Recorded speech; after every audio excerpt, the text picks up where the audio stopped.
You know, the weird thing is, they say as you get older that time passes quicker. And it feels to me like it was like 2 days ago, maybe 3 days ago, that I heard the jingle. I thought, here we are. We're live again at Men's Radio Station. Yep, but it's been a week. Boom. It's like the Flash. You know, it's ridiculous. Anyway, thank you so much for letting us join you this Sunday afternoon. I prefer to think of it as Sunday morning because it's only just gone. Oh, I can hear a lovely little jingle. Is that me? That would be your phone. That would be my phone because we're slightly out of sync. Okay, right. So, hello, Russ Kane, with Rocking the Decks, Boy Wonder producer, wearing a very nice, bizarrely, I don't know if you can see this, T-shirt that matches my new water bottle. Like, what are the chances? I mean, like, this is bizarre. James Blake. No goddess of the green room, Deborah Blake, as she has family matters to attend to, and looking after our social media, Dennis Rojoho. Finish it. Howell. Relojo-howell. Rojo-howell. Anyway, Dennis, to you and me. Men's radio station where men really talk. And I'd be ever so grateful if you could just turn up the volume in my headset just a tad. Of course. I'd be so grateful. I don't want to put you to any trouble. I don't want to incommode you in any way. Marvellous. Right. Okay. What a show we have. I know people will say, oh, what a show. But no, it really is good. Listen to this lineup. I can't believe this. Oh, hang on. I need my glasses. Can see sod all. It's ridiculous, isn't it? God, I tried to read it. Thought I was 25 again. Right.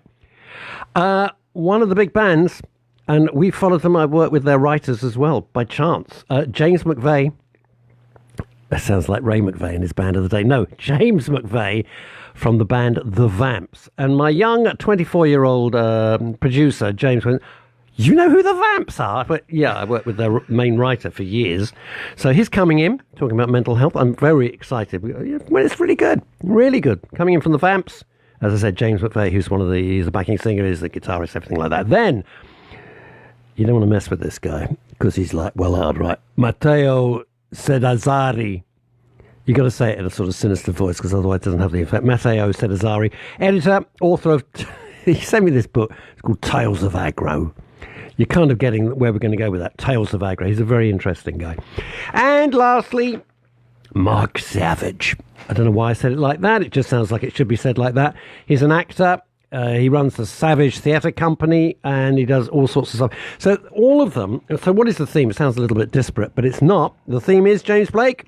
Openness to mental health and talking about it kind of a bit more openly. I can't see now. In more of a, public platform. Say, for example, if you're a guitarist for a well-known band, or like if you're... the Vamps, or if you're the author of a book, or if you're an actor who's on stage. Yeah.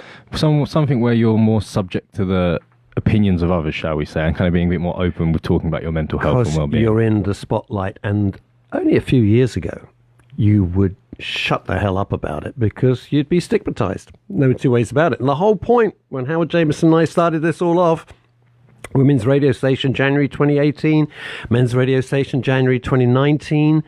Yeah, I know. And I'm so grateful for the support we've got. Thank you out there. I really, really appreciate it. You know, you have been amazing because it was just a dream and a little tiny idea, and it's just grown and grown and grown. So to get when you suddenly get somebody coming in from the Vamps, you think, we're doing something right here. We're doing something right.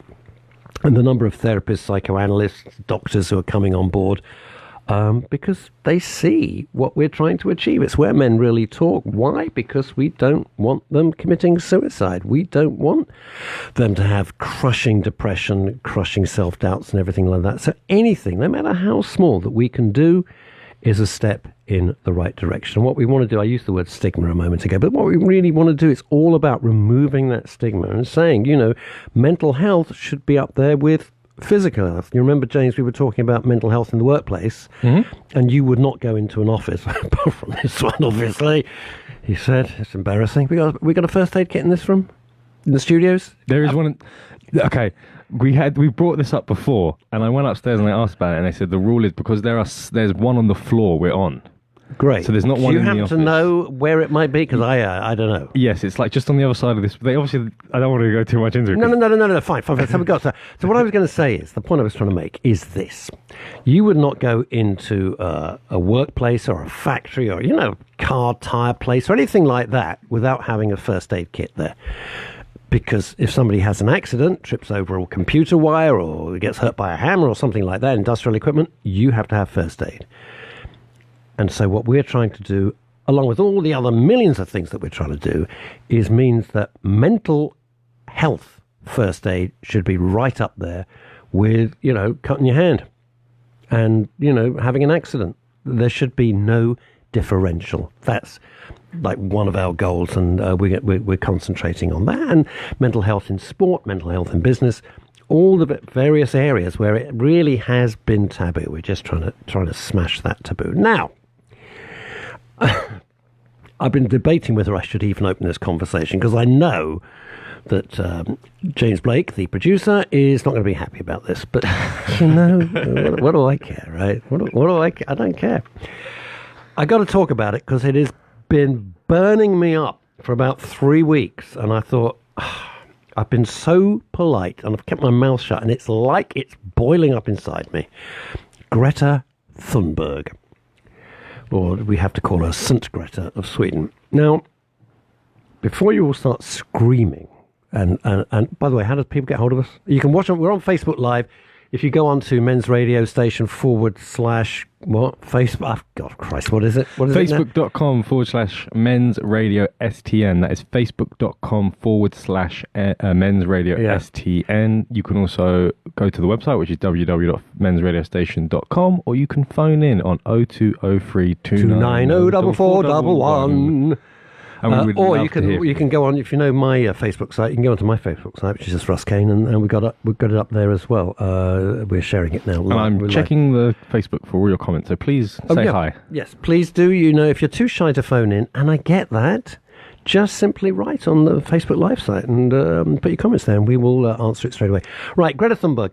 Let me just set out my stall with this, so to speak, right? I am not criticizing her. I'm not. But I am criticizing the situation. Now, before you start screaming at me that I'm like a climate change denier and all the rest of it, obviously, we have to look after the planet. Only an idiot would disagree with that. There's no ifs or buts.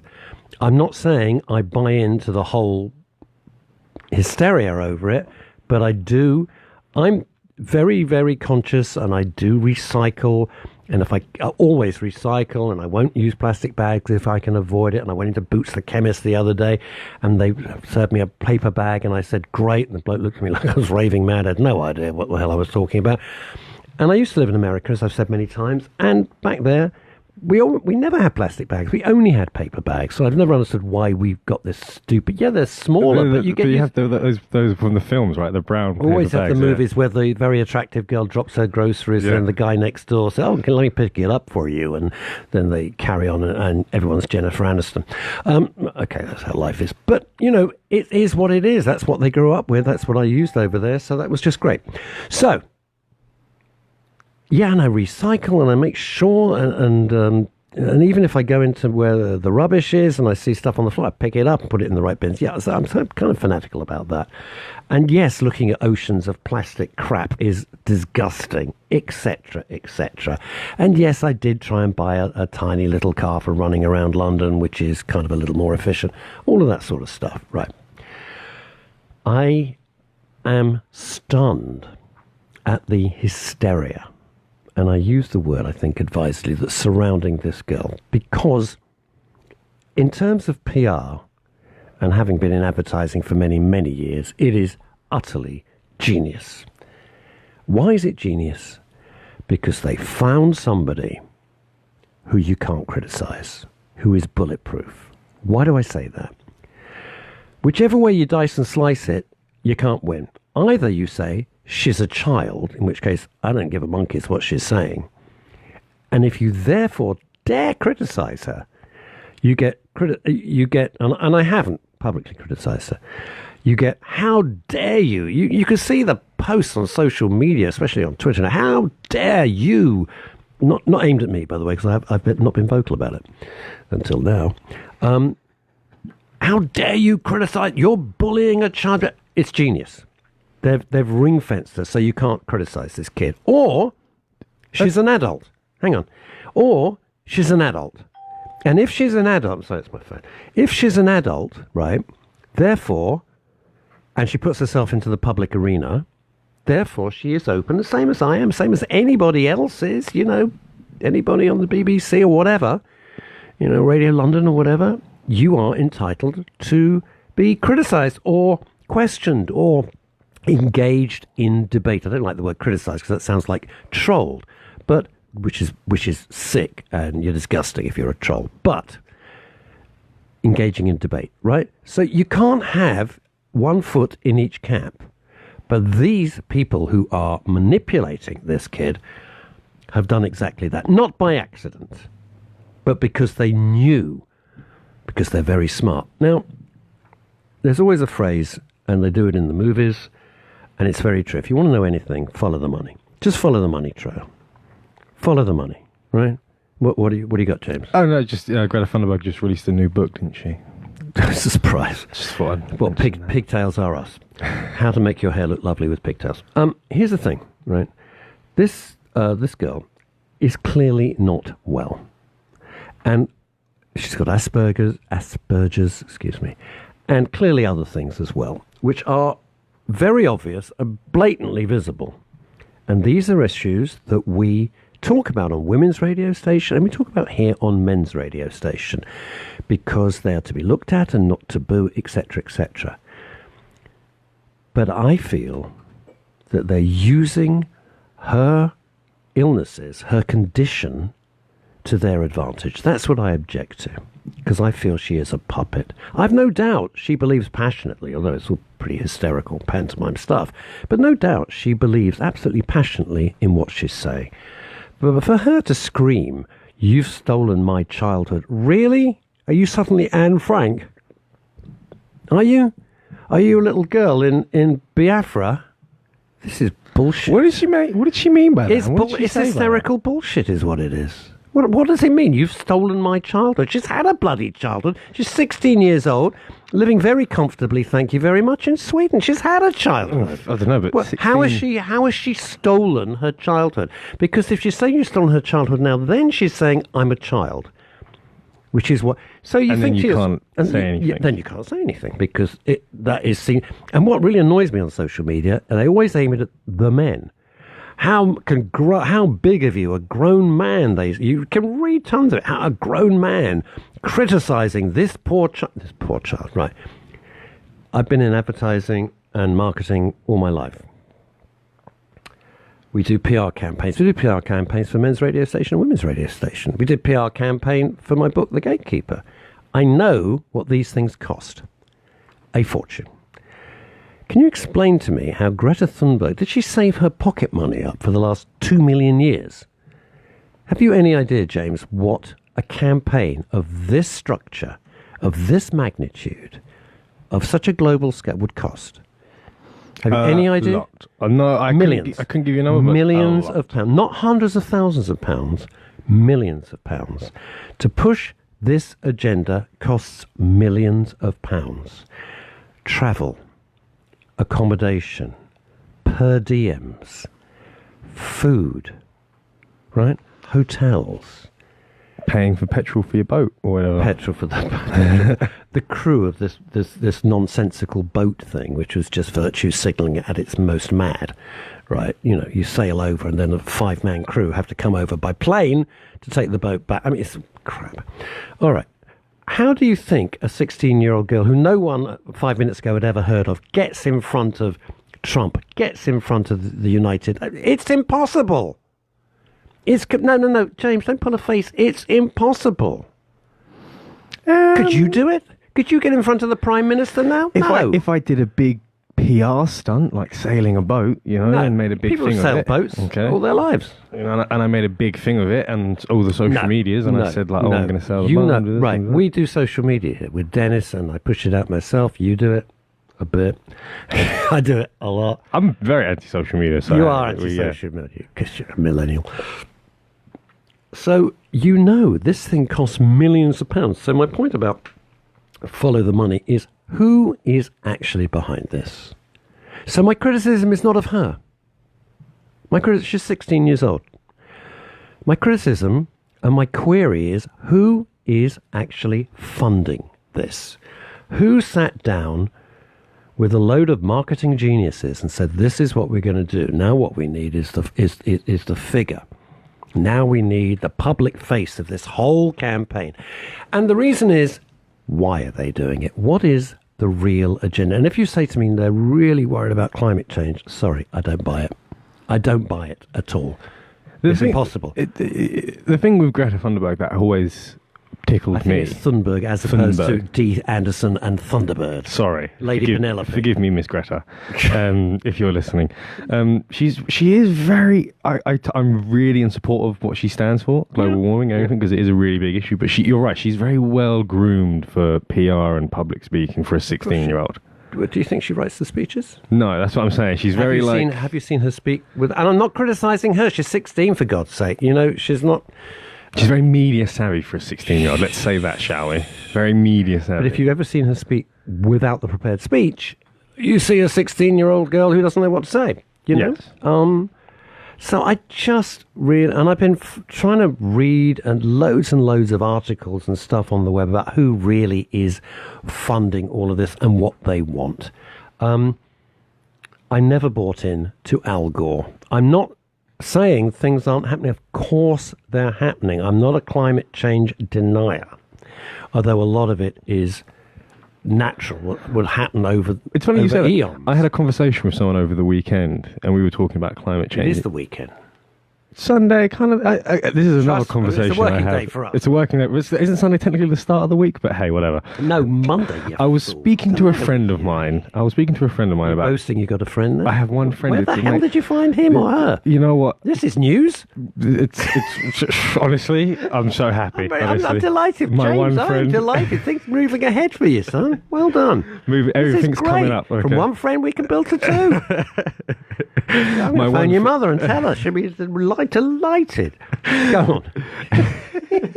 My one friend, if you're listening, thank you. Yeah, thank God. We were There's the talking. Responsibilities. We were talking about climate change and pollution, and sort of where it comes from and all this. And when we started talking about it, I was Googling frantically for these statistics that he showed me. But he had statistics that said that, in the sort of the last 5 years, the steps European countries have made towards going against climate change, it's like, we are actually slowly starting to kind of decrease it. And what his argument, my argument was, no, we need to keep going. We need to keep, because it's a non-stop issue. His argument was that it's the other countries we need to worry about now. Well, of course it is. And he said to me something like, India. I'll tell you what. You don't see Greta Thunberg in India or Thunberg. Greta and your media circus, go into the middle of Tiananmen Square, see how that works out for you. That's exactly. Go into the middle of Delhi, go into the middle of Mumbai and tell them they've got to do this, that and the other. See how that works out for you. It's so easy to pick soft targets like the United Kingdom. It's ridiculous. We are doing our best. And I'll tell you something else, which is I've long thought. My thing is, how did you conclude? My point is that European countries and America are making steps towards battling against climate change. Yeah. It's like we are starting to do that. It doesn't matter if you believe in Al Gore or Greta or anything. It's like we are making those steps. We are not so much the issue anymore, is what I'm saying. That's kind of what my friend. But we have to keep the I hate the word momentum now, thanks to Corbyn. But we have to keep the momentum of the process going. I totally. Yes. And I will do things and always do things. Hence my refillable water bottle. I mean, a stupid little thing, but there we go. So my little tiny set. But when you compare it to what's going on in China, what's going on in India, and some of these other places, it's like, what the hell? You're going out in the middle of the night and putting something in one dustbin, something in another dustbin. Really? I know we got to do it, but when you look at what their factories are doing, it's ridiculous. To me, Miss Greta, and I'm not going to say her second name because I've clearly got it around my head. Thunberg. She sounds very Viking. To me, she's preaching to the converted, if you ask me. Well, of course. She's pushing an open door. She's just pushing an open door. But it's the hysteria. You are way too young to know this.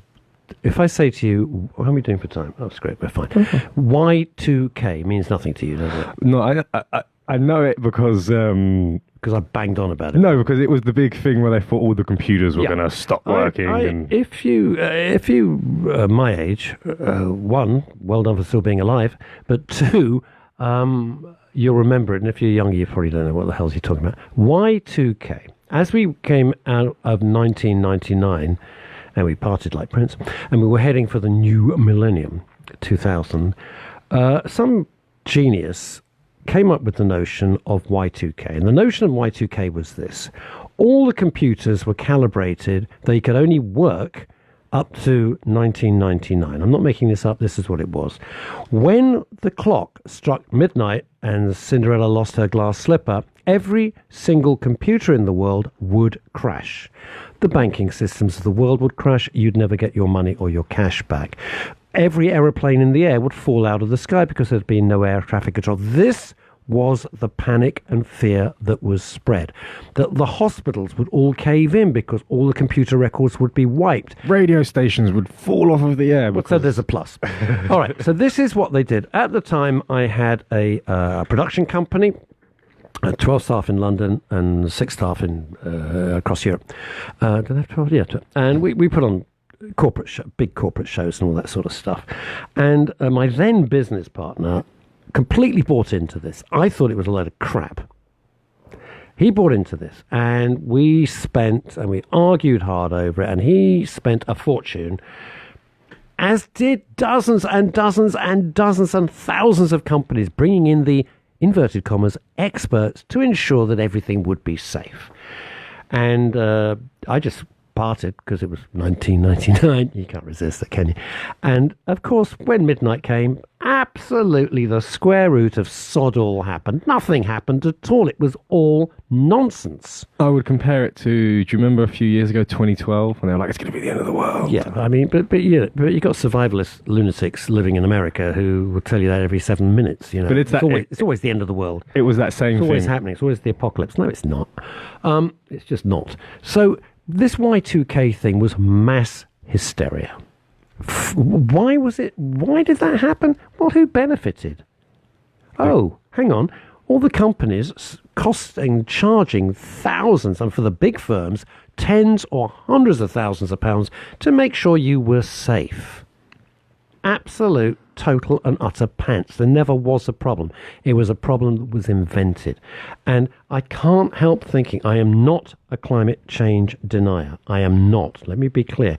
But I'm not hysterical about it. This hysteria has to stop. I saw yesterday, a report that a 16 or 17-year-old, no, I think the child was either 14 or 16, forgive me, had committed suicide, writing a note, worried about climate change.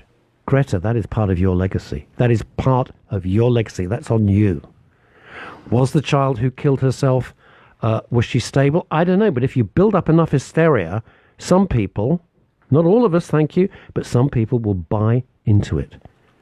Discuss it by all means. Act on it. Raise awareness for it by all means. Don't cause hysteria. Stop it. Just stop it.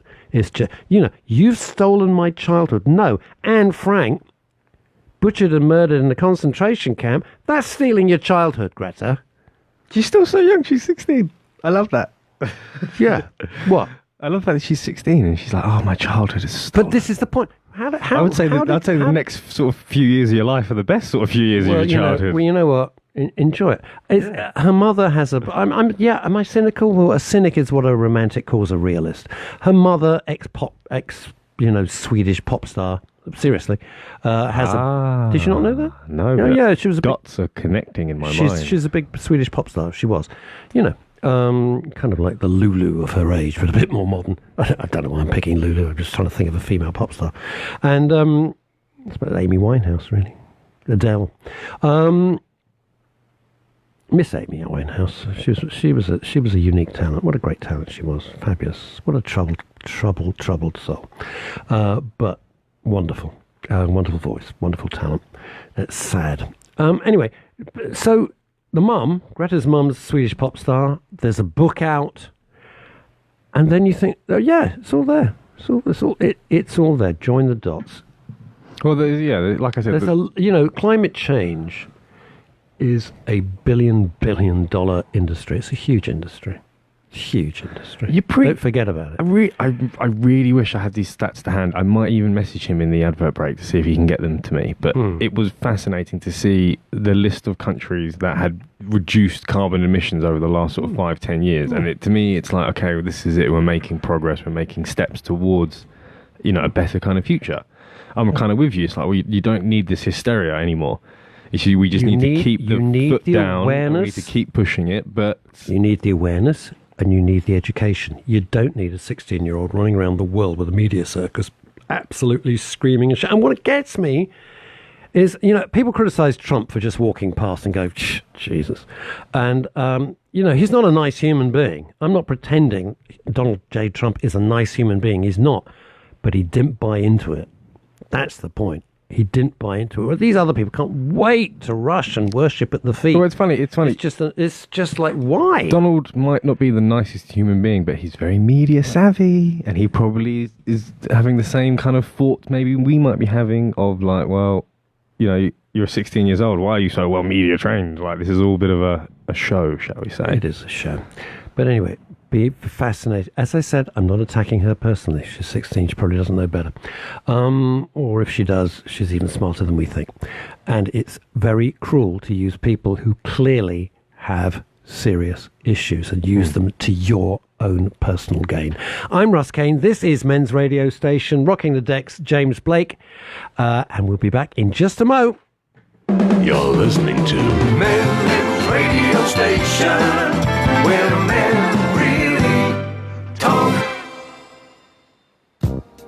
Do you want to hang out and really know that you've been listened to? Do you want to debrief and have a laugh and not have to fall down the same hole as every other man in front of you?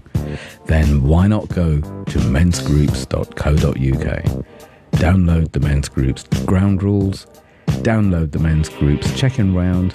There are loads of videos and you can just hit the ground running, growing with other men.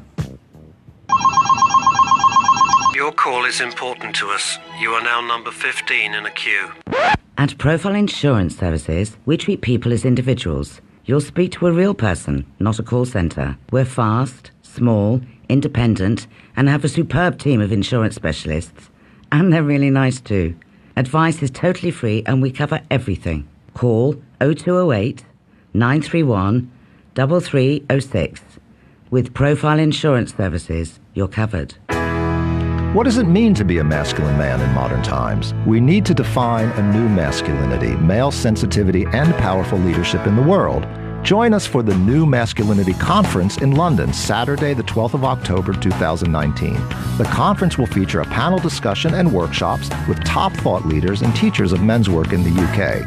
For details, go to thesoulofmen.com. Once again, thesoulofmen.com, and click on the site for information about the conference. You're listening to Men's Radio Station, the only radio station that's 100% dedicated to mental health and well-being. We're on air and broadcasting 24 hours a day, 7 days a week. In fact, we never sleep. If you want to listen on the move, please download our app. It's easy to do. www.mensradiostation.com is the website, or follow us on social media. Men's Radio Station, where men really talk. Hi, I'm Noel McDermott, licensed psychotherapist and host of Wellbeing Wednesdays. During Wellbeing Wednesdays, I talk about all things psychotherapy and mental well-being, offering practical help and advice on issues around relationships, anxiety, depression, drugs and alcohol, whilst trying to improve your mental wealth and giving you an interesting stories from our guests. Join the conversation, have your voice heard, or ask for advice from one of my many specialist guests. We can try and advise you on your problems. Be part of the conversation. Come and join us every Wednesday from 9 to 10:30pm on Men's Radio Station, where men really talk. Talking Therapy Sessions, a new radio show coming soon. Hear pre-recorded professional counsellors talking live to their clients. Hear real-life issues being discussed. Listen to how trained practitioners deal with these issues. Never had a therapy session before? Not sure what counselling entails? Tune in and hear firsthand what a therapy session is really like. Brought to you by the Men's Radio Station in partnership with the One Stop Psychotherapy Shop and supported by over 200 trained counsellors across the UK. station where men really talk. Coming at you live from the centre of London. This is in Covent Garden, which is packed and wet as anything out there. The cobblestones glistening in the non-existent sunshine. I'm Ross Kane, rocking the decks, James Blake as ever. Now, when I was a kid, dance bands were the thing. You have a function, have a big dance band like Joe Loss or somebody like that. And then the band that everyone got was called Ray McVey. And it was always known, advertised as Ray McVey and his band of the day. And I got to know Ray quite well. And he was so busy. He was like the busiest guy. And now we've got James McVey and his band of the day. But instead of a big dance band, it's a massively popular band called The Vamps. And I'm so excited you're here. I am. I'm ridiculous. I'm excited that you are Just here. out of interest, any relation? I've never heard of him, so... It's spelled differently. It's spelled differently. But Ray McVey had a career spanning like forever. And it was a big band. Well, thank you so much for coming into the studio. Thanks for having me. How are you? I'm good, thanks. Yeah, I evaded the rain somehow, so I'm all right. That's genius. You got to go in. My dog wouldn't even move today. Took one look out the window. Absolutely not. Went back to bed, and that was it. Now, the Vamps. If you don't know who the Vamps are, where the hell have you been? Presumably on the International Space Station for quite some time. I'm assuming your name might be Russ Kane. What? Because I assumed that you didn't know who the Vamps were. You assume I didn't know who the Vamps were. Dennis didn't. Yeah. He's from the Philippines. What? Maybe are you big? You in know the what? Philippines? I was just speaking to him about that. We have quite a big following in the Philippines. So that's just Dennis then. So it's not the Philippines. It's Yeah. just basically Dennis, Yeah. our head of social media. The usual Lady B of the green room was like totally nonchalant about it as well. So I thought I was the only one. I was like, oh my god. What, you knew of the band? Yeah, I was so excited. When did the band form? 2011. Yeah. But really, I suppose we released in 2012, I think. So because we were when I was my partner and I were managing a girl band which will remain nameless. We were following you and we were tweeting you like crazy. You were tweeting us back, and then we worked with one of your main writers who was a charming guy. He was always asleep, which made me laugh a lot. I spent a lot of time hanging around in kitchens. Now we're not here really to talk about music, but we can plug anything you want to. You've been very open, which is why I'm extra delighted that you're here. Very open about mental health and well-being, which is the whole ethos of Men's Radio Station. It was pretty taboo, wasn't it? yeah, and it's actually amazing that even platforms like this are existing now, because when I was growing up, so 10 years ago, I'm 26 now, so I'd say when I was 15, 16, when my kind of issues began with mental health, there wasn't really a platform like this to speak about that. So the fact that we're here now, that's great in itself. But thank you. Yeah, so I think we're slowly starting to tap away at that sort of taboo nature of male mental health, but there's still a way to go. So keep talking, chaps, and we're doing let's conquer it. Yeah, thank you very much. But it was really interesting, James, because when we kicked off, not you, James, proper James, big James. 26-year-old, the Vamps, James, not you. That is going to be very confusing. It was like my business partner Howard Jameson and I just thought we want to do it, and we had no idea. We thought, suck it and see, just let's give it a go, and it's really sort of grown like Topsy, which we're really thrilled about. When did you start having your problems and encountering difficulties? So I know we didn't really want to just like focus on music, but for me, music was kind of... Talk about what you like. Okay, great. So that was kind of the beginnings, the foundation of me being, I suppose, aware of how I felt. So when I started writing songs when I was sort of 13, 14, I grew up in Dorset, so quite, I suppose, isolated from the world down there. So we didn't have a city, we didn't even have a motorway. So God, you're lucky. Well, I know now, but so back then I didn't really have other people that were similar to me. So there weren't that many people that were writing songs, being so openly expressionate about their emotions, singing about girls. Sort of like the stereotype route would be, you went to school, you played rugby or football, you went to university. Yep. And I didn't really fit that mold. So when I started recording songs in my bedroom and putting them on. It was the days of MySpace, so that kind of showing my age now. Yeah, 26, it's all over, James. Forget it. Mate, get some slippers and a pipe. So when I started putting stuff on the internet, I was immediately met with quite a strong backlash from my male peers, sort of condemning what I was doing, saying... But why? Wow. I think for being emotional, being, you know, I had long hair, piercings, big holes in my ears, I wore very skinny jeans, and I realised there was quite a hostility to a guy that was presenting himself in that way. Their sort of adding up on the head was, right, he must be gay and that's wrong. No. And I wasn't gay, but I recognised that there was a real vacuum in the sort of male area of society where people like me didn't fit and were victimised because of that. And it led me to sort of realise that there are gender constructs that are still in place that I think have been around forever, but mainly since the Victorian times, you know, and then First, Second World War, this whole macho mentality that men have to adopt in order to be successful, in inverted commas, and I didn't fit into that. So that's kind of where it started, but it's only really been in the past few years, so 10 years on from that I've recognised that actually we need to start unpicking those stereotypes, because it's dangerous in the fact that, you know, suicide's still the biggest killer of young men. That, and also the amount of pressure that we feel to adhere to a certain gender construct still in this day, I think that's wrong. So it's been a long process, really. It started when I was young, but then I had other issues with eating. And I think that also stemmed back to me looking up, thinking, well, what is successful? What is popular? And it was, you know, being like really muscly, being tall, being able to squat loads of weight. And I was thinking to myself again, like I was when I was 16, that is not what a man should be. So let's start talking about this and trying to address why we have these bizarre stereotypes. And that's where we are now. What was your issues with eating? So I started again when I was 16, 17. I was looking at the boys in my school who were deemed popular or successful, as it were, which the irony is really now they weren't. They were just built differently to me. The Vamps. Who's won this one then? Let's think about that for a second. So they were the rugby players, the football players that were really muscly, and girls loved them, and I thought they were really cool. So I thought in order to achieve that level of like popularity, I needed to do A, B, and C, which was sort of starve myself, go to the gym, and be miserable.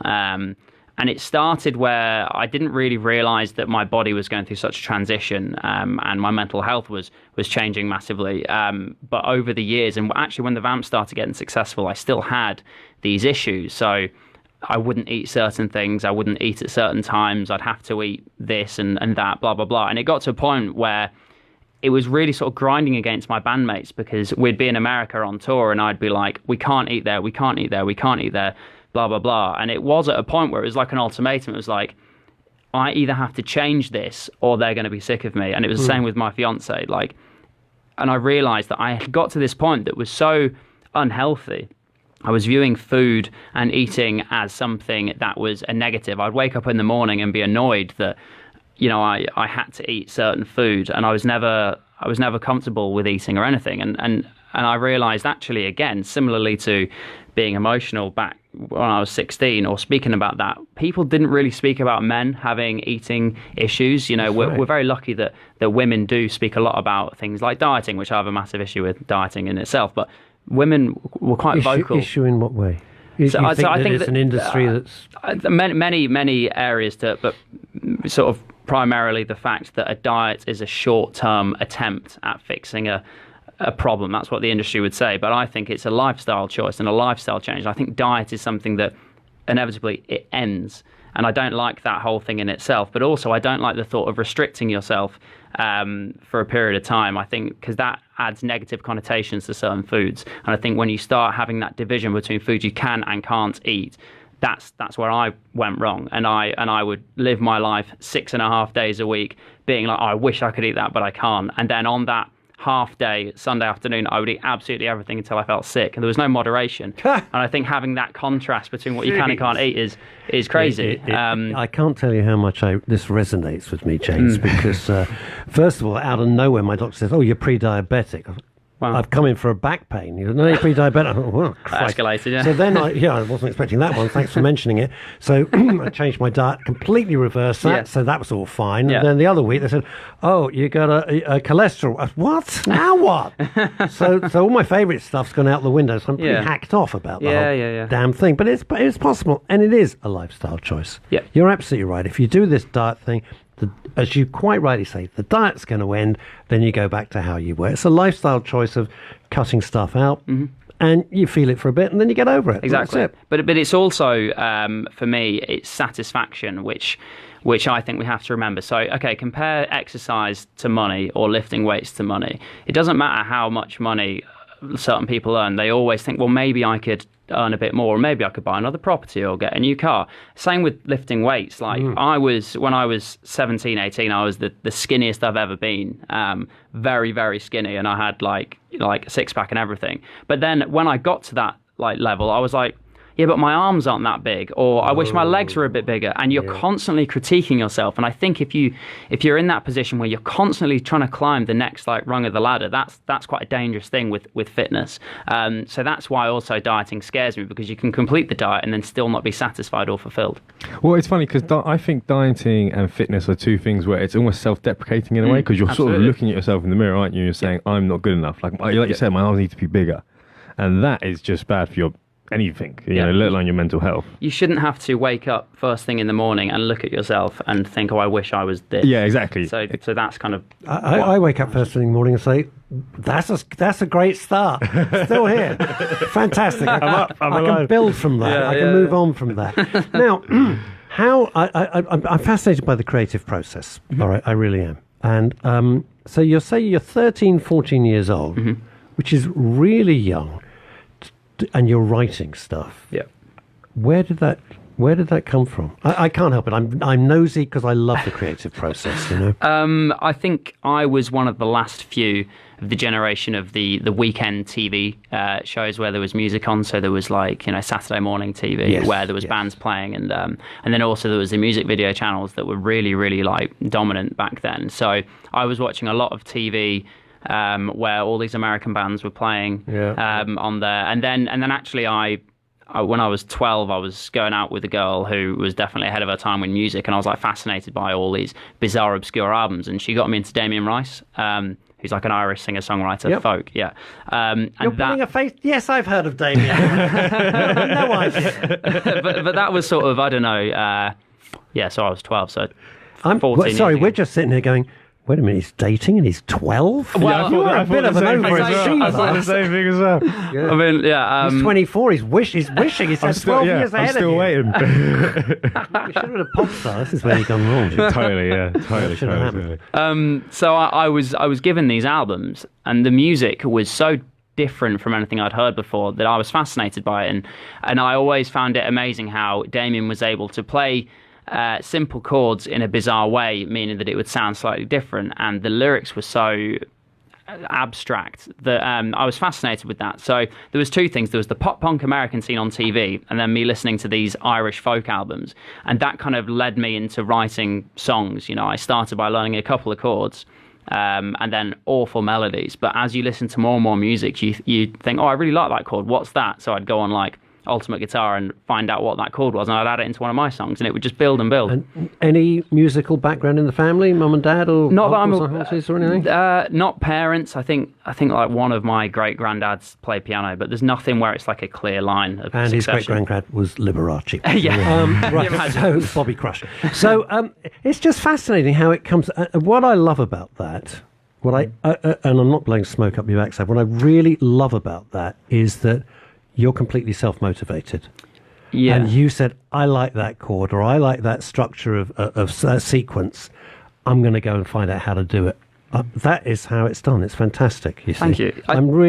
I find that so impressive as opposed to manufactured, because the Vamps were never manufactured. No, I mean, sort of contrary to what people believe, we didn't do a TV show. No, you didn't. Put ourselves together and we write our own songs. You guys play instruments? Yes. You know, when you look at some other like bands, they don't play instruments. You guys are playing guitars and drums. I'm like, oh, okay, they actually can play music. Excuse me, we did a 32 arena tour with Westlife. Don't talk to me about not playing. Yeah, exactly, right? Key change. Stand up off the desk. Stand up now. Name one guitar in that lineup. You know, don't see one. So, well, no, you don't. But it was that thing with the Vamps where. So when I met our lead singer Brad, I found him on YouTube actually, and he was. Is that how you? So I found him doing an Ed Sheeran cover, and he was just turning 15 when I met him, and we had this sort of conversation, and it's quite funny that in our heads we thought we were going to be AC/DC. That's like one of Brad's favourite bands. I was really into. Were you going to be Brian, or were you going to be Angus? I don't know. Going to be Angus. You should have been Angus. So I think we had that sort of perception that we were going to be like rock stars, and we were going to play our guitars and do loads of guitar solos and like conquer the world and do a barfly tour, and it'd be like rock and roll. And I think we had this like switch that clicked in our head, and we were like, actually, we looked around the scene of what was going on around us, and like One Direction had just happened, and without realizing we'd kind of been like shoehorned into this bizarre area of the industry that was like One Direction like 2.0.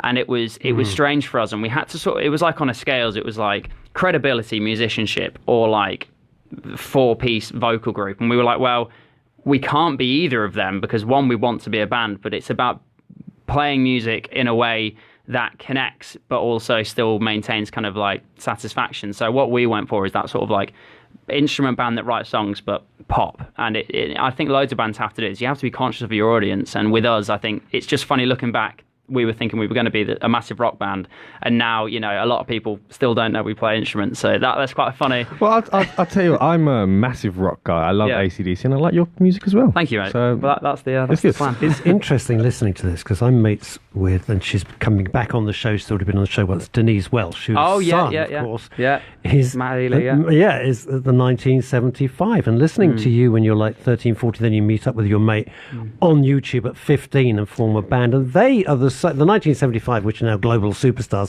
again, like yourselves, were just kind of kids mucking about and playing in the garage and practicing at school, and then boom. Well, we used to stay in a hotel with Matt and the other boys, like always. They were always writing up the road, and we were writing up the other road. And actually, at that time, we thought we were the same sort of band, and it's just funny how, you know, how different ways go. But so you all start in the same place, really.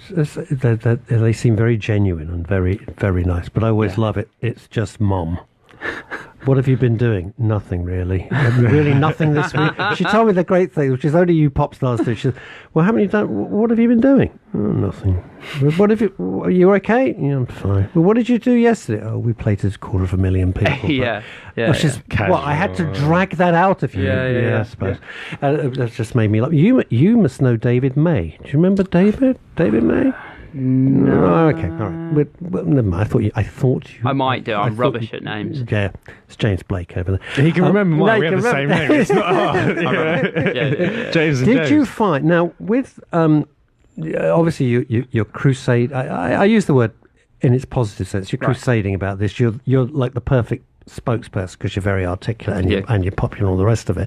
Are your bandmates supportive of this? Are they going, oh, James, please, come on, again? You know what? I speak a lot about politics too, and I think if it was mental health and politics, they're definitely up for sorry, I know I said the wrong thing. Definitely up for mental health, because whenever I go on about Brexit or the Labour Party, they always sort of like wince a bit. So yeah, they're really like supportive with this, and actually it's relevant to us all in the band because we've all experienced moments and episodes throughout the whole process, and I think it's great actually that they're starting to feel comfortable speaking about it too. Like Connor's been on TV speaking about mental health as well, and it's good. I think that's the whole point. We all want to get to a position where everyone can feel comfortable in speaking about how we feel without feeling embarrassed, and luckily the other boys are really supporting that. So I hate the phrase safe space. I say that nearly every day that I'm in the studio, but we wanted to create somewhere which is a non-judgmental space, and that's really what you're aiming towards. The whole thing is non-judgmental. You won't be judged by saying, I've got a bit of a difficulty now.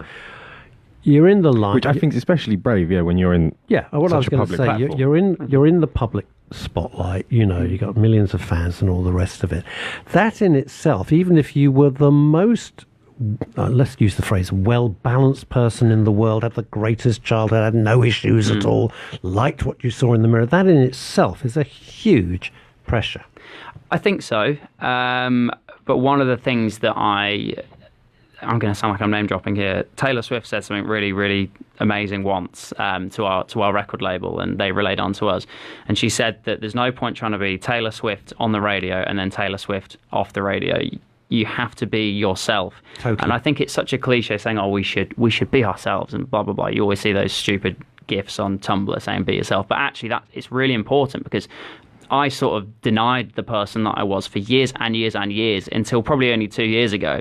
And I think once you're comfortable in acknowledging how you feel, and don't feel, like the amount of pictures online where I look absolutely ridiculous, there's hundreds and thousands of them. And I just sort of got rid of that whole I have to look good, or, my hair has to be like this. I'm just like, that doesn't matter anymore. Like, if you're transparent with yourself, and I try to be transparent with my audience, that really helps me. So when I come on the radio and I talk about, depression in men, or me having eating problems, I'm like, that is who I am, and I'd rather be critiqued for being honest than trying to portray like a negative or like false facade to an audience and then, be victimized for that. So I'd rather just present myself to the world knowing that I believe in that, regardless of what people say. I can't tell you enough, James, how much I endorse that. I've been in this industry for a very long time. I started broadcasting in 1984 on Capital Radio. And when I kicked off, can I have my earphones up just a tad, please, James? When I kicked off, I thought I could be my private self and my public self. And it caused me, I'd be honest with you, it caused me severe problems. And I stopped that very shortly. And I realized this on-off switch, it's awful. Yeah. It's awful. And so this is who I am. I'm exactly the same off air as I am on air. I don't put on a facade. Like it, don't like it. That's it. And so, I don't have that rip. And how many times you must have met people, as I have, when you think, they're going to be so nice, and you meet them and they're just monsters. And you come away thinking, what must that person be like in 3 o'clock in the morning on their own? Because they're horrible. It really will eat you up from the inside. There's no two ways about it. It comes back to that whole thing of looking in the mirror, doesn't it? And they're probably looking in the mirror and saying, I don't like this, I don't like that. And that just eats away at you, doesn't it? I don't know if they do, actually. I think they get to being such monsters that we've met loads, and they're a shock. Right, tell us, first of all, give a plug to all your... It's commercial radio. Plug away. It's not the BBC. You know what? Like, we don't really... I wanted to come on here and talk about, what we've been talking about, really. But I suppose... But you're here now. Well, what the heck? It'd be rude not to. So the Vamps are writing at the moment for an album next year. So actually we've done 5 albums in 5 years. So for the first time this year, we're like, right, we're going to take a little break and really kind of hone in on what we want to be releasing next. So we're writing at the moment for next year. But other than that, there's no real plug to be had. Brilliant. Which I'm proud of. What? What the heck? Somewhere there's a PR person banging their head against the wall. Going, we sent him in. What the hell? No. It's like normally when we had other of our sort of more show busy, because they talk about these issues. You've got to come in. You can't just come in and just plug yourself. But they go, well, here's my tour, and they go, No, but you have to pick the right moments to do that. And this platform is not meant, in my opinion, to be used or utilised for selling tickets. It should be to talk about what really matters. It is true, because well, bless you, and we really appreciate it. That's why we set it up. I mean, that's why it's a not music. So bring my guitar next time. Yeah. Well, we don't really do music. Occasionally, we had Ray Gelato, and we had Cassidy Jansen, etc. with their friends. So it is about those issues. How do you find an additional pressure? This sounds a bit silly, but bear with me. That you are the spokesman and people are looking to you as well. It's another strata to what you have to do and your responsibilities. I think what's great, we always speak about the negatives of emotion and mental health and the problems and the statistics, and I accept that. But a positive of these things is everyone feels emotion. Emotion isn't sort of just stuck to one gender or one type of person. So I don't really feel like a responsibility. I don't wake up in the morning and think, right, today I have to tweet about male mental health. But what I do think is we all feel things, so let's all have a conversation. So I think that my friends back in Dorset, they have an equal right to contribute to this conversation. But I do think that I'm lucky that I have a platform where some people listen. So I think I should be speaking about it. But really, we all should feel comfortable in speaking about it. And actually, if there is a positive to having followers on Instagram or whatever, if I can encourage other people, like-minded people to myself, or people that are perhaps struggling, if they can see people that they look up to, so they might be a fan of the Vamps. I hosted a panel the other night and a guy came to it and it was all about mental health. And he said, I've never been to anything like this. I've never spoken about it, but come to the panel where you've run it, because I look up to the Vamps. It's enabled me to sort of communicate how I feel. For me, that is like success. And it is success. I think it's monumentally admirable. Monumentally admirable. No, I'm not just saying that. It's because, you have a choice.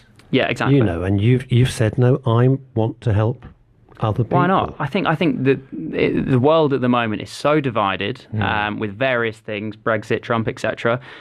So let's try and find areas where we can actually come together and make positive change.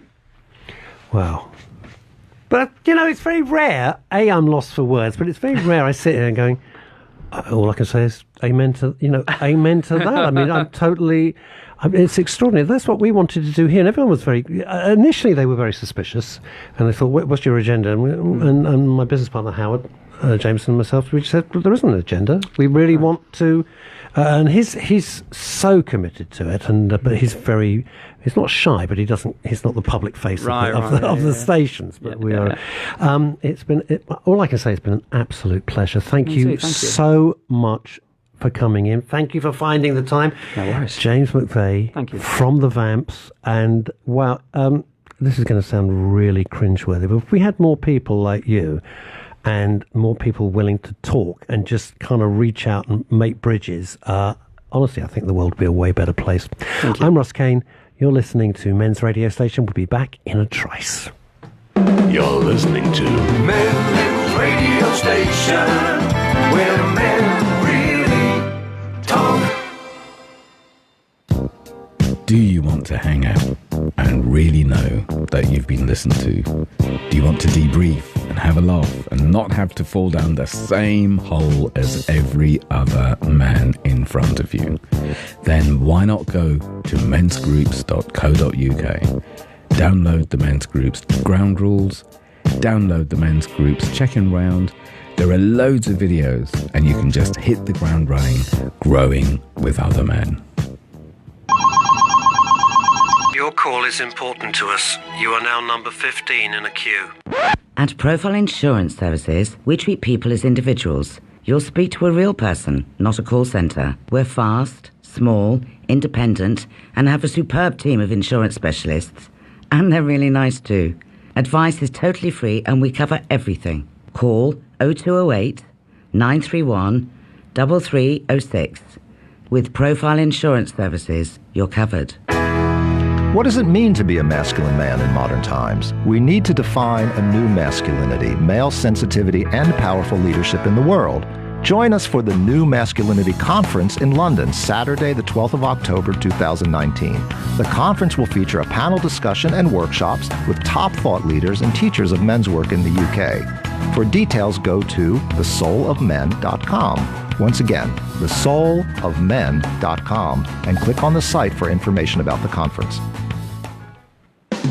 You're listening to Men's Radio Station, the only radio station that's 100% dedicated to mental health and well-being. We're on air and broadcasting 24 hours a day, 7 days a week. In fact, we never sleep. If you want to listen on the move, please download our app. It's easy to do. www.mensradiostation.com is the website, or follow us on social media. Men's Radio Station, where men really talk. Hi, I'm Noel McDermott, licensed psychotherapist and host of Wellbeing Wednesdays. During Wellbeing Wednesdays, I talk about all things psychotherapy and mental well-being, offering practical help and advice on issues around relationships, anxiety, depression, drugs and alcohol, whilst trying to improve your mental health and giving you an interesting stories from our guests. Join the conversation, have your voice heard, or ask for advice from one of my many specialist guests We can try and advise you on your problems. Be part of the conversation. Come and join us every Wednesday from 9 to 10:30 p.m. on Men's Radio Station, where men really talk. Talking Therapy Sessions, a new radio show coming soon. Hear pre-recorded professional counsellors talking live to their clients. Hear real-life issues being discussed. Listen to how trained practitioners deal with these issues. Never had a therapy session before? Not sure what counselling entails? Tune in and hear firsthand what a therapy session is really like. Brought to you by the Men's Radio Station in partnership with the One Stop Psychotherapy Shop and supported by over 200 trained counsellors across the UK. You're listening to Men's Radio Station, where men really talk. Hello, I'm Ross Kane. We're coming at you live from the centre of London here in Covent Garden Men's Radio Station, where is our strapline that we came up with, where men really talk. That was a great guest, James Blake. That was a great guest. I've been a fan of the Vamps for a long time. And Don't thank me, thank Mr. Phil Dave. Who? The artist formerly known as Phil Dave. Oh, the artist formerly. Yes, it is, man. Thank you, Phil. He won't be listening. He'll be busy doing his hair. Still. Credit where credit's due. Hair gel where hair gel is needed. Hair gel or hair gel not. Now, our next, it's like Waterloo Station in here. We are that busy. Our next guest is a writer, and he always he phones me and goes, Mateo. He always goes like that. The phone goes, I always think I owe somebody money with an Italian name. I'm going to be dead in about a week. If that, I'm going to wake up, there'll be a horse's head next to me in the bed. His last book was what was it called? Crafty. First one was Crafty Cigarette. A Crafty Cigarette, which is still on my. It wasn't terrible. It's still on my. Just a minute. I'm introducing you. Ease up, fella. Last book was A Crafty Cigarette, which is still on my kitchen. His current book is called Tales of Aggro. Giving you some idea of what my guest is like, Mateo Salazar. He controls all the south side. Nothing. I'm sorry, it's got to be done. Go on, you're dying to do it, aren't you? Everywhere from here to the ducks. To everyone you can. So this is, if you can, hold it up. There we go. There's the book. I don't know if you can see it. There we are. There is the book. And they put my glasses back on. So, and welcome. Thank you so much for having me, guys. It's an absolute pleasure. I promise you'd come on and go. Meet Oscar DePaul, Eddie the Casual, Dino, Quicksilver, Jamie Joe, and Honest Ron. Collectively known around the streets of West London as the Magnificent Six, this gang of working-class, lovable rogues, I never find rogues that lovable, to be honest with you, have claimed Shepherd's Bush's White City as their playground. Good luck with that. And are not going to let anyone spoil the fun. Fashion-conscious, music-obsessed, and shooting from the lip. These lads are legend in their own minds and eager to stamp their identities on the often indifferent streets. Gotta love this. And this is a real slice of life told in the vernacular of the streets. That's Irvin Welsh who said that. Tales of Aggro, author of Crafty Cigarette, published by Zani, Z-A-N-I. Mateo Salazar, thank you so much for coming in. What's the book about? Well, I just read the blurb. It's a collection of 15 short stories with the Magnificent Six as the central characters, and then it expands into their origins, their families. We have a flashback to the 70s, and then I move into their girlfriends. And like in particular, I've got one girl called Stephanie Clark, where she forms an all-girls group to compete with the Spice Girls. So I see that's that. Yeah. So it's a musical theme today, James. Yeah. Blake. And then I've got Priscilla Payne, who's a page 3 girl who has a hard time from media backlash and moves to a country village and gets involved in solving a murder. So it's quite widespread. It's basically. Is any of this true? No. Oh, I was. Oh, no, none of it's true. You're kidding? I thought these were all your mates. No. I mean, Crafty Cigarette. My first novel was semi-autobiographical. It was? Yeah, not fully autobiographical. Semi. I just used myself as a template. But Tales of Aggro, I confused myself. Tales of Aggro is a total work of fiction, and that's where the realms I want to step into is more fiction writing than just talking about myself. I completely misunderstood, because when I was, because you kindly sent me a copy, and when I was going through it, I thought, oh, you must know all these people. These must be people you grew up with. No.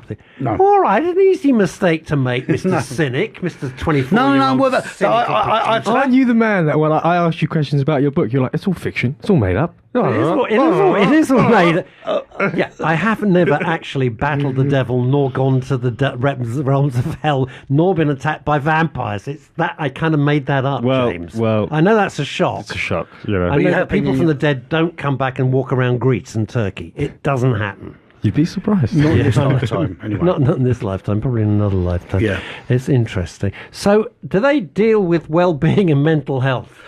Which is why you're here. Yeah, well, there's one character in particular. This is, we've had the job. There's a character called Rooster, who's in his 20s, and he's the local drug dealer.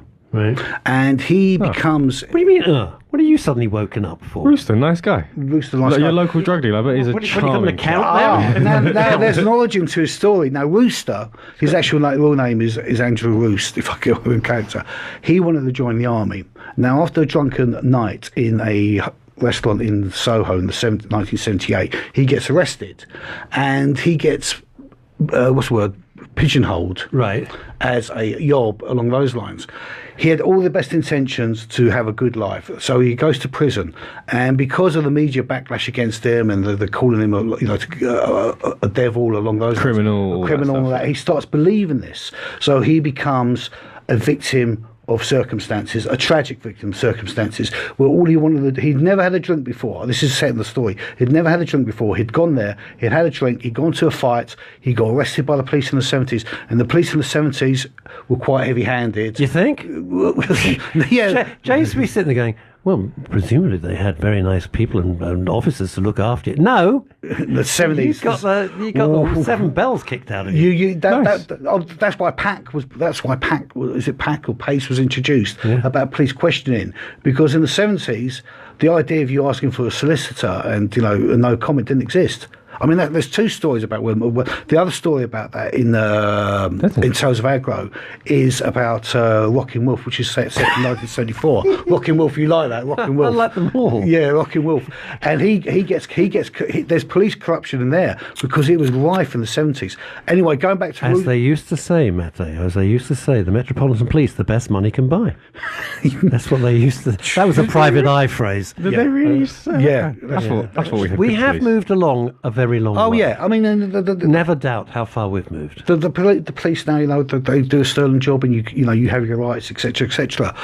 But with Rooster, instead he had mental health issues, and this is when you asked me about was the mental health thing. Yeah. I didn't actually intentionally realise this until you probed me, so we can only come on the show if you've got something to say about mental health. I thought, of course. I thought, okay, well, just coming on plugging a book. Yeah, and I thought, hold on a minute, this character Rooster, we're probably use essential character. Now he had obviously had a mental health problem, right? He drank, he smashed up a restaurant, he gets arrested, right? Yeah. Now... It's an average day for James. Yeah, an average day. Now, today... You in Benugo, you're banned. Apart from the getting drunk bit. Yeah, but... I'm not a drinker, you don't drink. Now, today he But I still smash up my bicycle, so... Oh, do you? Are you one of those, then, that when you get upset, you smash things up? Am I one of those people that smashes it? No, I've never seen... I've seen you upset, but you smash... Because you'd paid for it, that's why. You come across as very anchored, and you don't come across as anchored. Wow, what an actor. What an actor he must be. Bravo. Well done, James Blake. Oscar nominated for Best Supporting Role in... I'm Anchored. It was funny. I would say Anchorman. I was hey Ron Burgundy. I would say on the opposite. I'd say I need to project my angers more. If something annoys me, I need to say it more because I'm too anchored. I would say that's my problem. This is really about you. No. But this is really good conversation. Therapy session on you, James. No, it's not. This is a really good conversation. We'll be the judge of that, thank you, Mateo. But learning to be direct is something that is really worth doing. Because great skill. It's a great skill because you've got to have that balance. And I've learned this hard in life. Right? I either used to get sulky or aggressive to put my point of view across. Right, there was no balance. There was no in between. But as I've got older, and that's one thing great about getting older. Well, like you might lose your looks, but you get a bit wiser, hopefully. Not in your case, Mateo. Thank you. There we go. Thank you. Look after our guests. We want them to come back. Yeah, thank you.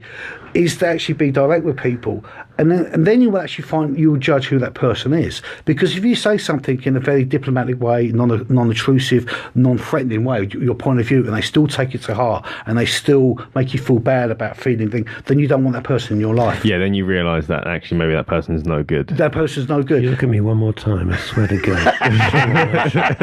You're out the door. Yeah. But it's very true. You've hit on something very important about communication and being on. We were saying with James McVey earlier that being true to yourself. It sounds so crap, but being true to yourself is very, very important. It's a huge lesson to learn, and that's why, especially in the entertainment industry, when you're looking forward to meeting someone. A number of times I feel such a mug, and you meet them and they're vile. Couldn't wait to meet Russ Kane. Yeah, there you go. Prime example. No, you've been a pleasure so far, Russ. So far, but the day is young. He has. But on the other hand, when you meet people, you say, "Oh, they've got a terrible so-and-so. What a reputation." I was photographed for a project that we'll be working on very, very shortly, called Reset, by one of the world's most famous photographers called Rankin. I know, the most famous guy, right? ID, still of ID. And he has the most ferocious reputation. I was flattered to be asked. I was very honoured, and we're going to be working with the charity, and Rankin's coming in, etc. in not too distant future. And he had a brutal reputation, so I was really pretty nervous, putting it mildly. And he was absolutely charming and a completely normal and lovely guy. And it's when you're told someone's a monster and you meet them, they're really very nice, and you think it's interesting how these reputations. And other people who I won't mention but are on TV, and they're charming and they're lovely and they're family orientated, absolute bastards. Yeah, the first order. It's an extraordinary thing, isn't it? Don't meet your heroes, kids. Well, I mean, that is so true. Don't meet your heroes. I had that because I do a website called Zane, and I've interviewed people, and I had that with Peter Hook, from Joy Division New Order. Now, people said to me, and I was meeting him. Face-to-face interview, Groucho, his press officer was saying, you got to be really careful with him. So I was expecting to walk into the Dragons den. Sure. This guy was going to say, what's your questions and all that. Instead, there was this nice, down-to-earth Salford lad, came up to have a drink with me afterwards, had a few laughs. We talked about Man United, Juventus. Careful. Easy now. You're in the Coy's den here. Well, who'd you say... James, there's only one team in the world. There's one team in the world, and they're in North London. Don't say the A word. Do not. So this will be the shortest interview on record. I'll give you a hint. We stole your striker last year. Yeah. Okay. Yeah, Spurs. Yes. Spurs. I love the way he spat that word out. Did you see the way he spat it out? Yeah. It was like it was. I don't want to be rude. It was like it was choking in your throat. It was like that scene from Star Wars, where he's like, and he's like, I'll get the desktop. No, I was hoping to get your manager, Pochettino. Yeah, because what do you mean get him? Like with a crowbar? No. For him, when Allegri got fired after the Champions League exit against Ajax, he was. Yeah, we obviously. He was. I know. I'll speak to you. You follow football. He was on the short list because obviously he's got Trillium. He's of Italian ancestry. Yep. He likes Juventus and he plays a lot of youngsters. And I thought we were going to get him, but we got Salo, who's okay, but we kept Higuain when we had Moses Keane. Which surprised me. You're listening to Men's Radio Station, where we deal with mental health and well-being. Not Manchester United! Okay, carry on. Back to the point. We digress. Right, so let's get to the... Well, it's funny. It's back to the point, because it's something you touched on in your book. It's weird, because I always said, when we set the radio station, we're never going to talk about blokey stuff and football. Yeah, here we were. We're getting dragged. Just okay, when I thought I was out, they pull me back in. But we're talking about being true to yourself and being authentic. Yeah. And football's great for well-being. Spurs won yesterday, and I'm in a great mood. 2-1. So that's exactly 2-1. But I want to tell you something which is to do with the book, because you said Rooster. Yeah, Rooster, yeah. He goes into prison. Yeah. He kind of gets labelled a criminal, and that's what starts off his kind of criminal career. Criminal career. And this is a real thing. And then he becomes mentally ill because he hated the nickname Rooster, and then he suddenly, people start calling him Rooster. He actually gets feathers tattooed on his arms. That's the thing. And he actually starts thinking he is the bastard son of Foggle Glenhall. Well, I say it now. And that becomes his catchphrase. Before he's going to do someone in, he goes, I say. So it's insanity about this character. However, what you're saying, that happens in the prison system. It does happen, yeah. People will get dragged in, they'll be arrested, they're scared, they're nervous. Of course. And and the police, they're not going to be sympathetic towards you because it's not their job to be. Their job is to make you feel scared along along those lines. And this is why, if you do get in trouble with the police, you've got to have a solicitor with you. You've got to. Forget what the BBC say. They say, well, if you say no, if you have a solicitor with you, that means you're guilty. No. What it is, it's like... All right, we've watched Line of Duty. We know. Yeah, exactly. You've got to be... And that was just created that's how Rooster came about. And you're right, these people exist. It happened. And they still exist now to this day. What did you do before you were writing books? Well, I still write. Well, my main job was I come from a sales background. Huh. That's what I do. Any samples? What of sales? No, any samples that you got with you? Sometimes people come in and go, "Oh, we're pushing a food thing." No. James is happy. I've been working in and out. No more pierogies. I've been working in and out of the data security industry for ages. That's not going to help us at all. No. We're kind of more food. So when you ask me that, food and drink, we kind of like that. I think our favourite guest was the whiskey guy. George Michie. Soho Whiskey Club. Thank you very much. George Mickey was great. I might go and see him later. What about Tom Bradford? Tom Bradford was good. Of Veg Fest. Yeah, he came in with stuff. That was good. You should have told me I would have brought some food in. What? Like what? Whatever you fancy. No. It's got to be like something that you can talk about, like for well-being. That's right. So anyway, you still do sales? Yeah, at this moment in time. So therefore, what is of interest, because I think it's part of well-being, is so many people say to me, especially since the publication of my book, so many people say, "Oh, I've got a book inside." They always say the same thing. Yeah. I've got a book inside me, which sounds a bit uncomfortable, perfectly honest. And I go, okay, well, what should I do? And I say, the only advice I can give you is this. You sit on your ass for about 12 months at your laptop and you write it. And they look at me and go, what? I said, well... I have to work? What? Oh, it's a slog. If you want to write a book, ask to any of my author pals. You speak to Belle Mooney or Carol Mason or Carol Drinkwater or anybody else who's publishing and writing books, or B.B. Lynch or anybody like that. It's a slog.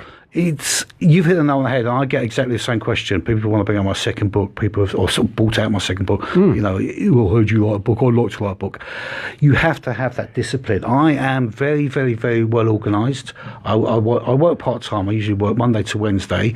I maybe have one day off, and then Friday, Saturday and Sunday, if I'm not working on Zany, I will write. I will get up in the morning. I will get up at a certain time, 8 o'clock, have my breakfast, have a workout, hit the PC at 10, write, look at my Excel spreadsheet or my timetable to see what chapter, because I'm working on my third novel already, and do it. And while you're doing, that's so interesting. You're doing it on that's the first book I wrote. We wrote a schedule. Yep. And we had to hit X number of words per day. To make the contract date. It was that rigid and disciplined. If we hadn't hit that number of words, we had to keep going until we'd hit that number of words. You're looking at me like I'm talking Chinese. You've written how many books? 2. Got another book. Gatekeeper, I thought was your first book.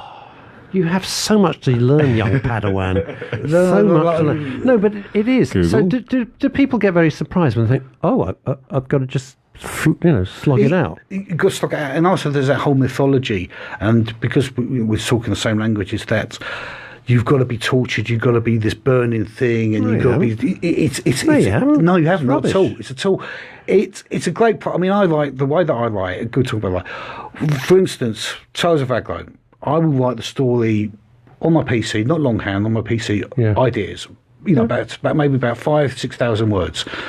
I now use Word 365. I've got read aloud, so I don't even have to print it off. It just reads back to you, which actually saves so much time. Word 365? Yeah. Talk me through this. Sounds good. Not Word 365, Office 365. Oh, Office 365. Yeah, I've got that. Yeah. But if you've got that, and you've got... And it can read back, and you've got Word on it, it's got the read aloud function, which is absolutely brilliant. So you read it back, I sleep on it.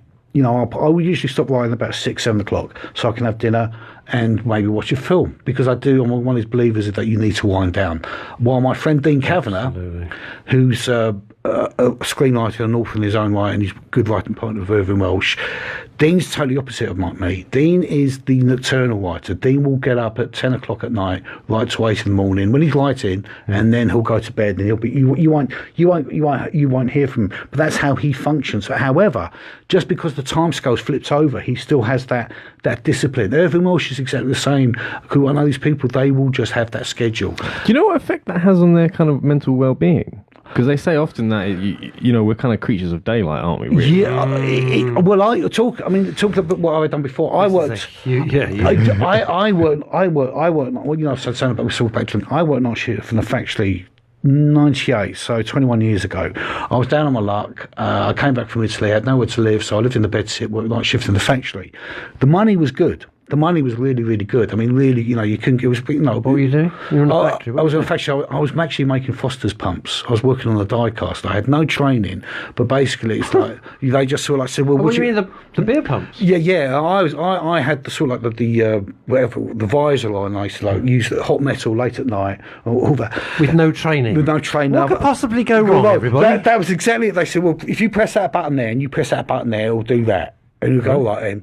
And you've done it. And I said, okay, you got the job. You go, fine, brilliant. And that was it. Jesus. So that was the life experience. But the thing is, your dietary's bad. And you would come out. I'd come out at 6, 7 in the morning after working in the factory, and it was around summertime because the World Cup was on. Okay, that's the only. I'm not going to mention any more about football. I'd come out. I could talk football all day long. Yeah, we've gathered. Yeah, all right, mate. We're ahead of you on that one. We've got an advert coming out. We can chat. And the spots will be before my eyes, and you'd come in and you'd be so pumped up, and you haven't really got a life because you'll get in. And you go to sleep, and when you get up, all you've got to do is wait around to go to the night shift again. Unlike if you work in the daytime, whether you work from home or whether you work in an office or whatever, you get in at 6 o'clock, you can still have a meal with your loved one, you can still watch a nice bit of TV or go out, whatever. Do whatever. It's just the way the world doesn't work on night shift. No. You're right, the world works from 9 to 5. Imagine, but James... You know that I do work on another radio station, the BBC. I have to get up at 2 in the morning because I'm on air at 4 in the morning. And that gives me jet lag for the next 2 days. I'll be absolutely honest. Maybe you can do it when you're 25. But those people such as Petri Hoskin and the other people who do those shifts, their lives are really very, very, very difficult. You've got to be in bed. I mean, your day is turned upside down. Well, I never used to do horrific shifts like finish at 6 o'clock in the morning, but when I used to work in a kitchen and you finish working in a kitchen, it's the same thing. I used to get home, I remember at like sort of midnight, I'd sit down and have my dinner at like 1, 2, and it's like, well, what do I do now? Do you know what I mean? It's 2 o'clock in the morning. I just need to go to sleep and wake up to go back to work again. Exactly. And this goes back to the point about, well, I like to finish writing by at least 6 o'clock or something. 7 o'clock, and then 10 o'clock. That's it. Social media off. You know, I want to be. I'm now getting to the same. It has to be off. The phone's off. That is it. Now, one other thing, you know, it's very interesting. You touched on something which is very close to my heart. Not football. Not football. Unless we are discussing why aren't they? But the thing is that I've been. I started life as a speechwriter and then moved into copywriting and then into script writing. So I've had to write in the corporate field for many, many years. And in the corporate world, as you know, with advertising and everything else, there's a deadline. So I've only ever been used to writing for a deadline. The notion of, because that's the contract and that's the deal and they're expecting the work and you've got to deliver it or you won't work again. And I've always been freelance. And I never had the luxury of this nonsense, the writer's block. Now, people say, I've got writer's block. I have to go to Mauritius and sit on a beach and stare at the sea. Agreed. Do you really? Well, that's good for you because you're obviously incredibly wealthy. I never had that luxury. I had to come up with the goods time and every time, on time, under budget and on time and delivered correctly. And so it's the same with for me with writing. There'd be days with the creative process, it kind of flows, and days you feel kind of mentally constipated. And you're thinking, this isn't really. I'm not really in the mood, but you have to do it. You can't be casual about it. It's a proper job. No, I agree in that. And a love as well. A love, and I impose my own deadlines on it. You know, I have to get to a certain point. Like, I'll look at my schedule and I'll say I've got to write this. And it was my brother Paolo, that really, and I'm going to name drop here, Brian Clemens, the screenwriter, who... Oh, of course. Now, how come you know... I'm being sarcastic. I've got no idea. You haven't... Google Brian Clemens. Genius, The Avengers. You're kidding. Brian Clemens was like one of the most influential people in drama and writing. Right, and I interviewed him, and Paolo and him both said... Well, Brian didn't say this to me directly. He just said, you want to write The Secret of Writing? Let's just sit down, and exactly what you said. But you know what Woody Allen said? The secret of success, 90% of it's just showing up. Yeah. It's true. You know, if you're standing on the steps of Carnegie Hall whistling a tune and watching everybody going in to see an artist, and you go, "That could have been me." Well, it wasn't you. You didn't. You didn't push it hard enough. It's no good having it in your head. And you've got to do it. And you can't have that resentment. You just got to get off your backside, sit in front of the PC, and I would do that. I would just sit there, crack on. And what you said there, some days the creative element will just ooze out. My vocabulary or written word would be ideas are flowing, the conversations are going. Yeah. Tales of our great. That took me a year longer than it should have done, because I'm not one of these. Join the club. Yeah, I'm not one of these. I'm not one of these perfectionists, and also I do not have to fear the failure either. I've got that balance. However, when you know something, why do you not fear failure? That's a huge thing about well-being. Why do you not fear failure? Because if you fail, you fail. You can only learn by failing. You can only learn from it. But you're scared of failure. But am I? I had a business partner many years ago. I've failed many times. But it gets you nervous. I had a business partner. I get that. Who wouldn't it get nervous? But it wouldn't get him nervous. You wouldn't get nervous? I would have thought of like, I might fail. I might, He's not scared of failing. If you fail, you fail.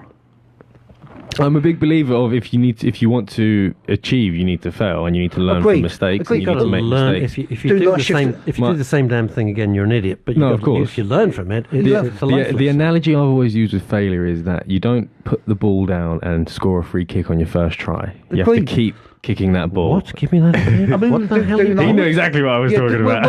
21 years ago, working night shifts in the factory. Do you know what I mean? To like 21 years fast forward. I'm a late bloomer, and that's something that I love being. That's something I'll always wave that flag. I'm never too late to fulfill. One of the things with, and I do bring it back to mental health, is this. When you put yourself out there, James McVey, singer, open to criticism because you either like the tunes or you don't like the... You know what I mean? I agree. He's in a pop... I was going to say pop band. A band, right? Mm-hmm. Okay. When you're writing, one of the things that was really scaring me was, well, I can't blame anybody else. This is my book. This is my idea. If people think it's crap, then I'm going to have to take it on the chin. And if people like it, that's fantastic. Yeah. Does it worry you that people might say, Mateo, this is just bloody awful? Or does it give you a kick when they say, this is great? Both. I mean, of course you get worried if people don't like it, but if they don't like it, you can't be all things to all men. It's impossible. My special guest, obviously he doesn't like Spurs, but we'll put that one side. Mateo Salazar. Is that as close as have I pronounced? Perfect. Absolutely perfect. Wow, that was a lucky break. I'm Russ Kane. This is Men's Radio Station. Back in a trice. How's it going? You're listening to Men's Radio Station, where men really talk. Do you want to hang out and really know that you've been listened to? Do you want to debrief and have a laugh and not have to fall down the same hole as every other man in front of you? Then why not go to mensgroups.co.uk? Download the Men's Groups ground rules, download the Men's Groups check-in round. There are loads of videos and you can just hit the ground running, growing with other men. Your call is important to us. You are now number 15 in a queue. At Profile Insurance Services, we treat people as individuals. You'll speak to a real person, not a call centre. We're fast, small, independent, and have a superb team of insurance specialists. And they're really nice too. Advice is totally free and we cover everything. Call 0208 931 3306. With Profile Insurance Services, you're covered. What does it mean to be a masculine man in modern times? We need to define a new masculinity, male sensitivity, and powerful leadership in the world. Join us for the New Masculinity Conference in London, Saturday, the 12th of October, 2019.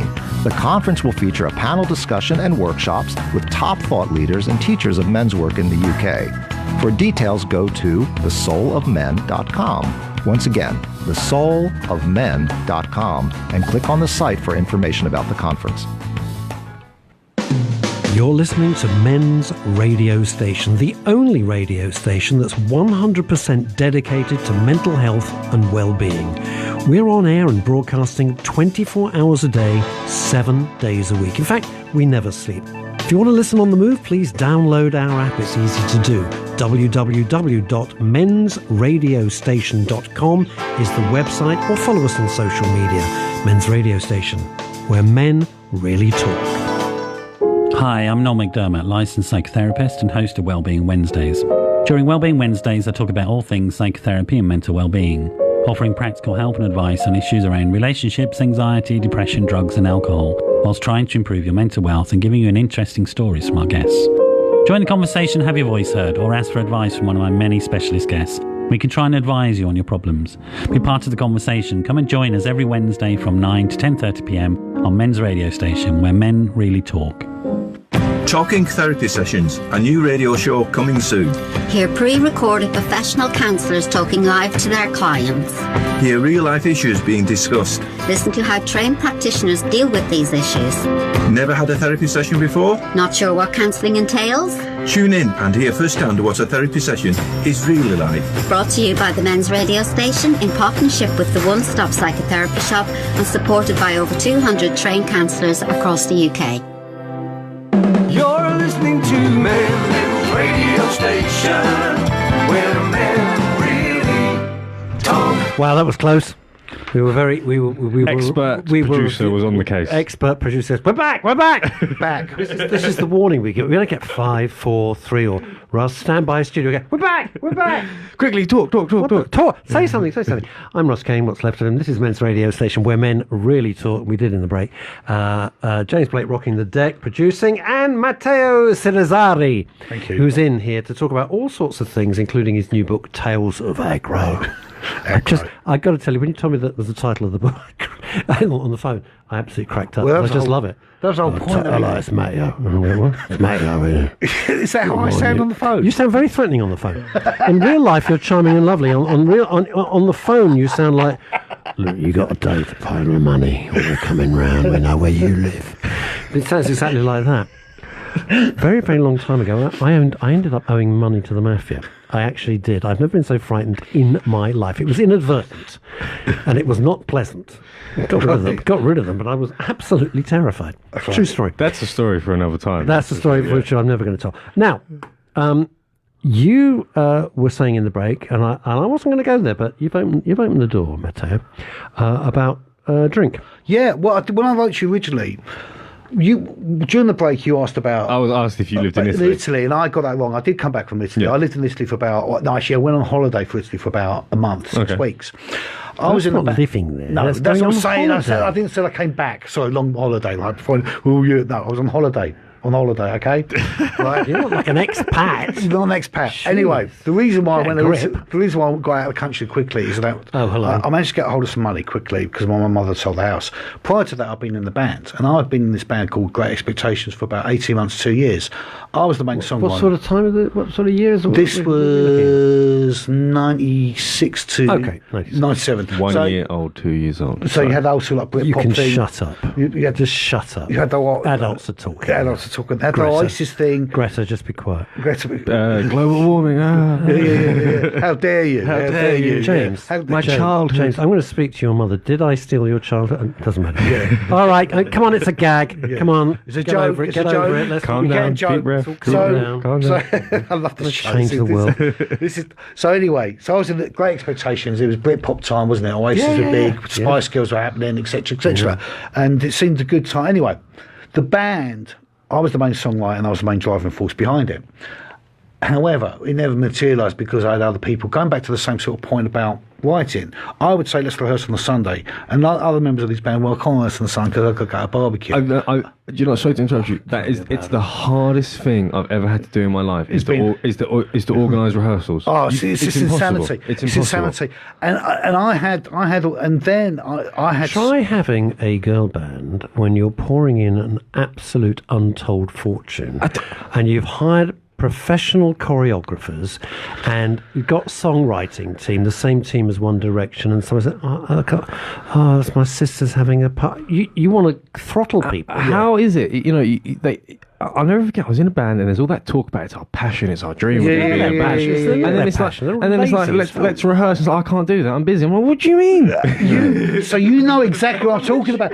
That's exactly the point I had. I'll be sitting there, going. Even thinking about it now, I think I'm going to have another coin. Yeah, because it gets me so wound up all these years on. It does. Yeah. Have you learnt the words to the song that you're performing at the O2? No. Can I just stop you? Are you miming in rehearsals? Yeah. We're rehearsing. We've got professional.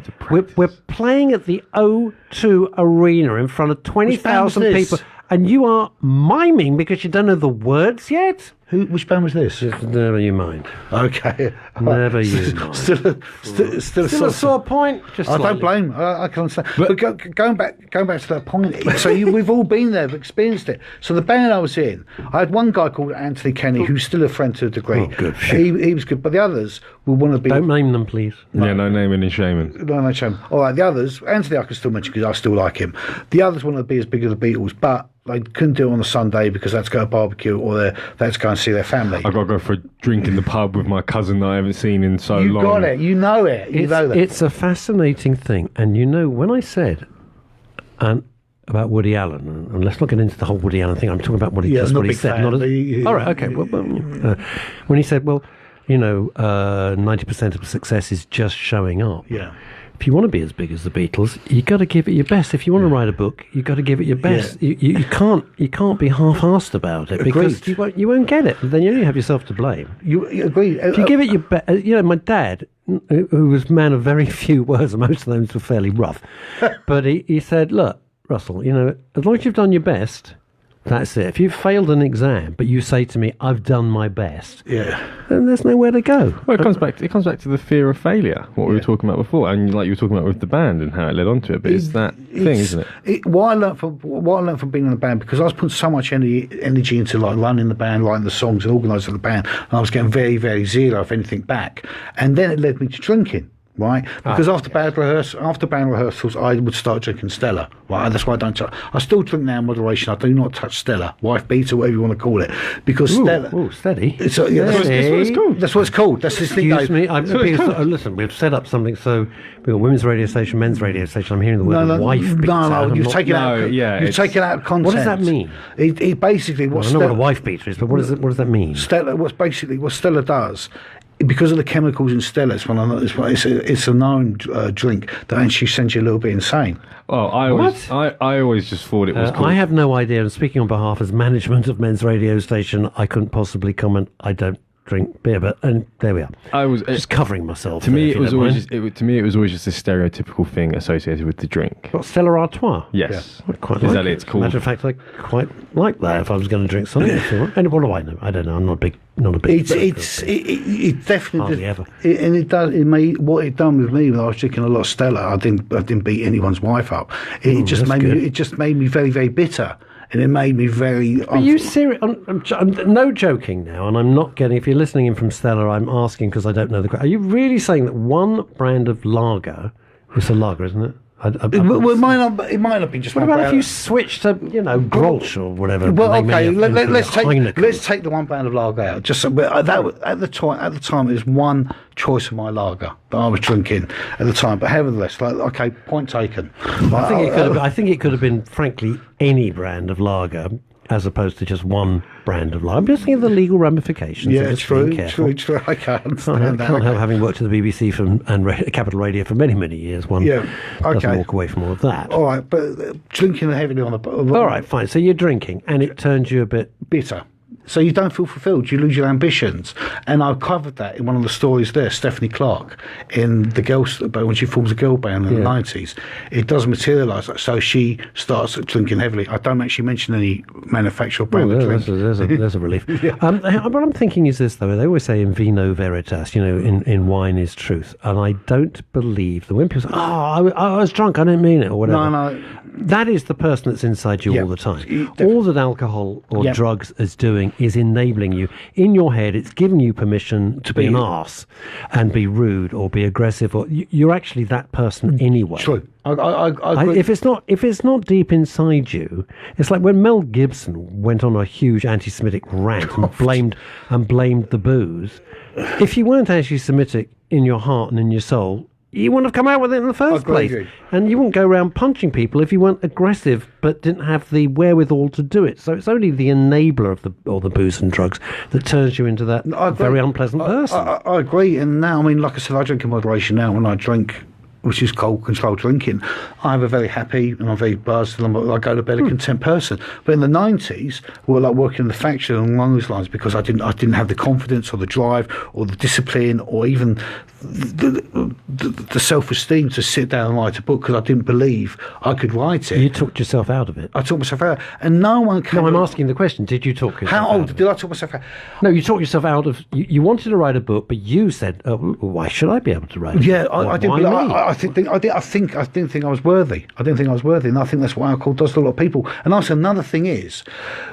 Right, take away maybe walk along the street like drinking a can of beer. When you start going down to the pub, you attract like attracts like. Yeah. So if you're feeling downbeat and you're lacking confidence, you are going to attract. And it happens to me. I'm speaking from experience here. What's that famous saying? Misery loves company. Misery loves company. Misery company. So you go to the pub and you sit there and you buy a drink, right? And it might not be a certain brand of drink, but thank God, just any sort of beer. So you're sitting there, you having that sort of beer, and you're feeling a bit down. Your head's down. You're smoking. This when you can still smoke cigarettes. Damn with a day.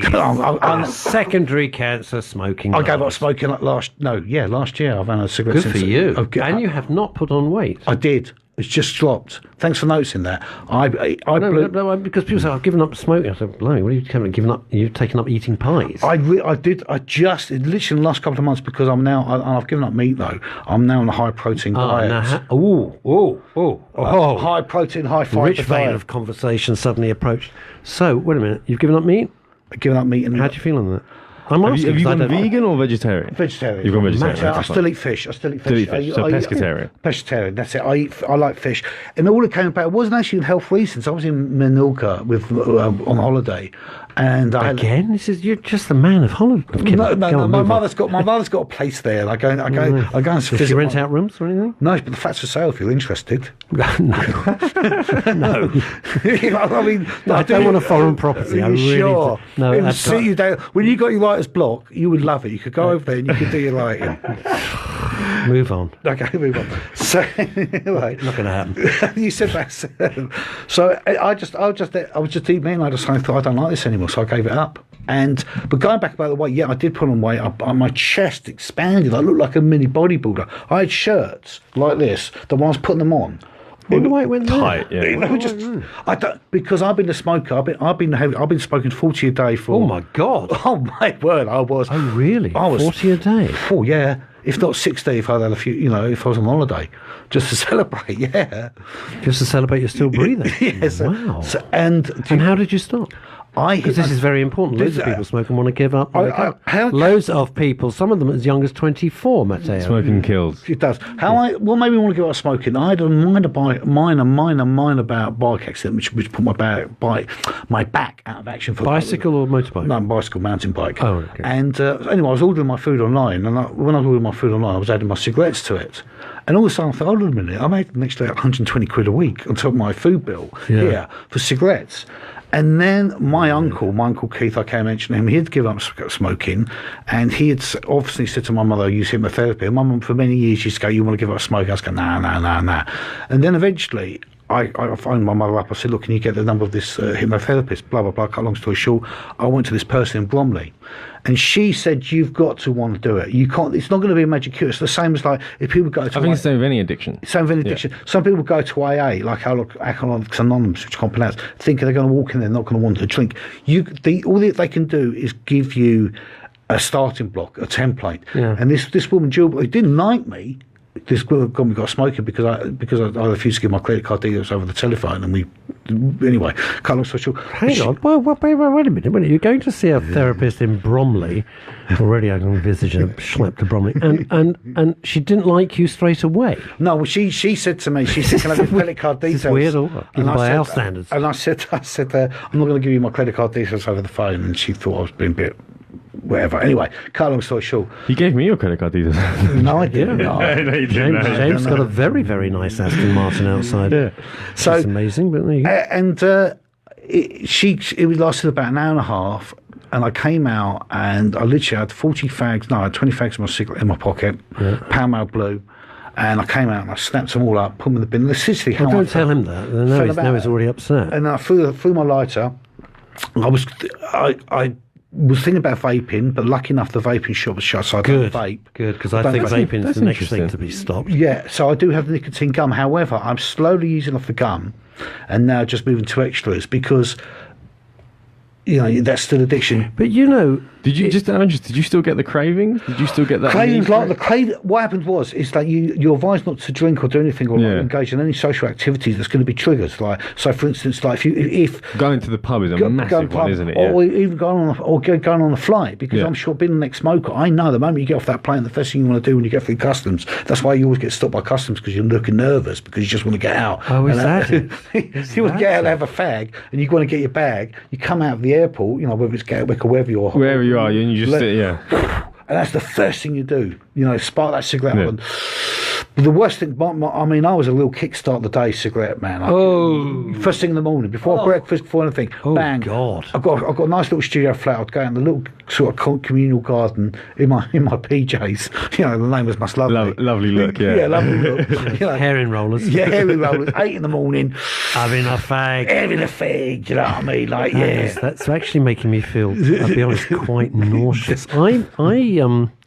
It's not a moral thing. People will think because I smoke cigars, I'll be quite honest, and I don't smoke cigarettes because I've never liked them. And it's not like, aren't I saintly, or how marvellous, what a great decision. I don't like the taste or smell. I just don't. So it's really lucky. They don't smell too dissimilar from a cigar. So they smell completely different. Let's not get in. No, James, let's not go down that road. But I'm intrigued. I mean, I smoke. And we have lots of conversations about it, and it is one of those things that probably I should look to quit. But you should look to quit when you're 24, but you're 24. You got time. Is that how old you are? 24 as well. You should do. So, yes, I am. Listen to your elders and wiser. I know there's certain young people that sort of say our generation has destroyed their lives, but give me back my childhood. I can't do that. I can't give you back. I'm sorry, I cannot give you back your childhood. But I would advise you honestly, give up smoking. Don't vape though, because you've still got that addiction. Try hypnotherapy to begin with, but you've got to want to do it. You've got to have that desire. It's the same as like anything. I'm 50-50. My dad got a very rare form of throat cancer called pemphigus, and he went to the doctors, and he smoked cigarettes with Peter Stuyvesant in those days. I have no idea if they still make it, no idea. And he smoked cigars, but cigarettes. And they said, you have to stop. He said, well, he said, no, you don't understand. You have to leave this room, and you have to stop. Then. And he did. Cool. Just boom, stopped straight off. That was it. And it's a question, and that was always my foundation. Yeah. That if you want to do it, you do it. And he just stopped because he wanted to stop. He'd been told to stop, and that was it. End of. Never touched a cigarette from that day until the day he died. He sounds a good man, your love. He was all right. He was. He was hardcore, but he was all right. But he gave you. I mean, he obviously when you were saying about if you tried your best, your father would approve, and then he obviously was very strong-minded because he did just a bit. Yeah, exactly. That's what I'm saying. This just a bit. He was an East End boy. The doctor says to him, "Give up smoking." Yeah. He could have either got, because he was so strong-minded, he could have gone two ways. Yeah. He could have been really stubborn, which people confuse with being strong-minded. People think, I'm stubborn. I think that's a good character trait to have, which is not. No, it's stubborn and stupid. Pretty close. It's stubborn. Or he could have actually listened to advice. Shows you that he listened. Showed that he knew what this person was saying for his welfare, and that he knew if he didn't give up smoking that you would lose your father, etc. So he gave up. Or he may have been. I don't know. He's saying that obviously. The same people go. Certain family members of mine are great people. I go, well, yeah, but. It's always been the thing for me. If you want to do that, this whole, and I understand it's a huge industry of the quitting smoke. It's a huge Massive thing, now, and people bigger. make millions and millions and millions. And we're going to do this and this course, come to that course, try this pill.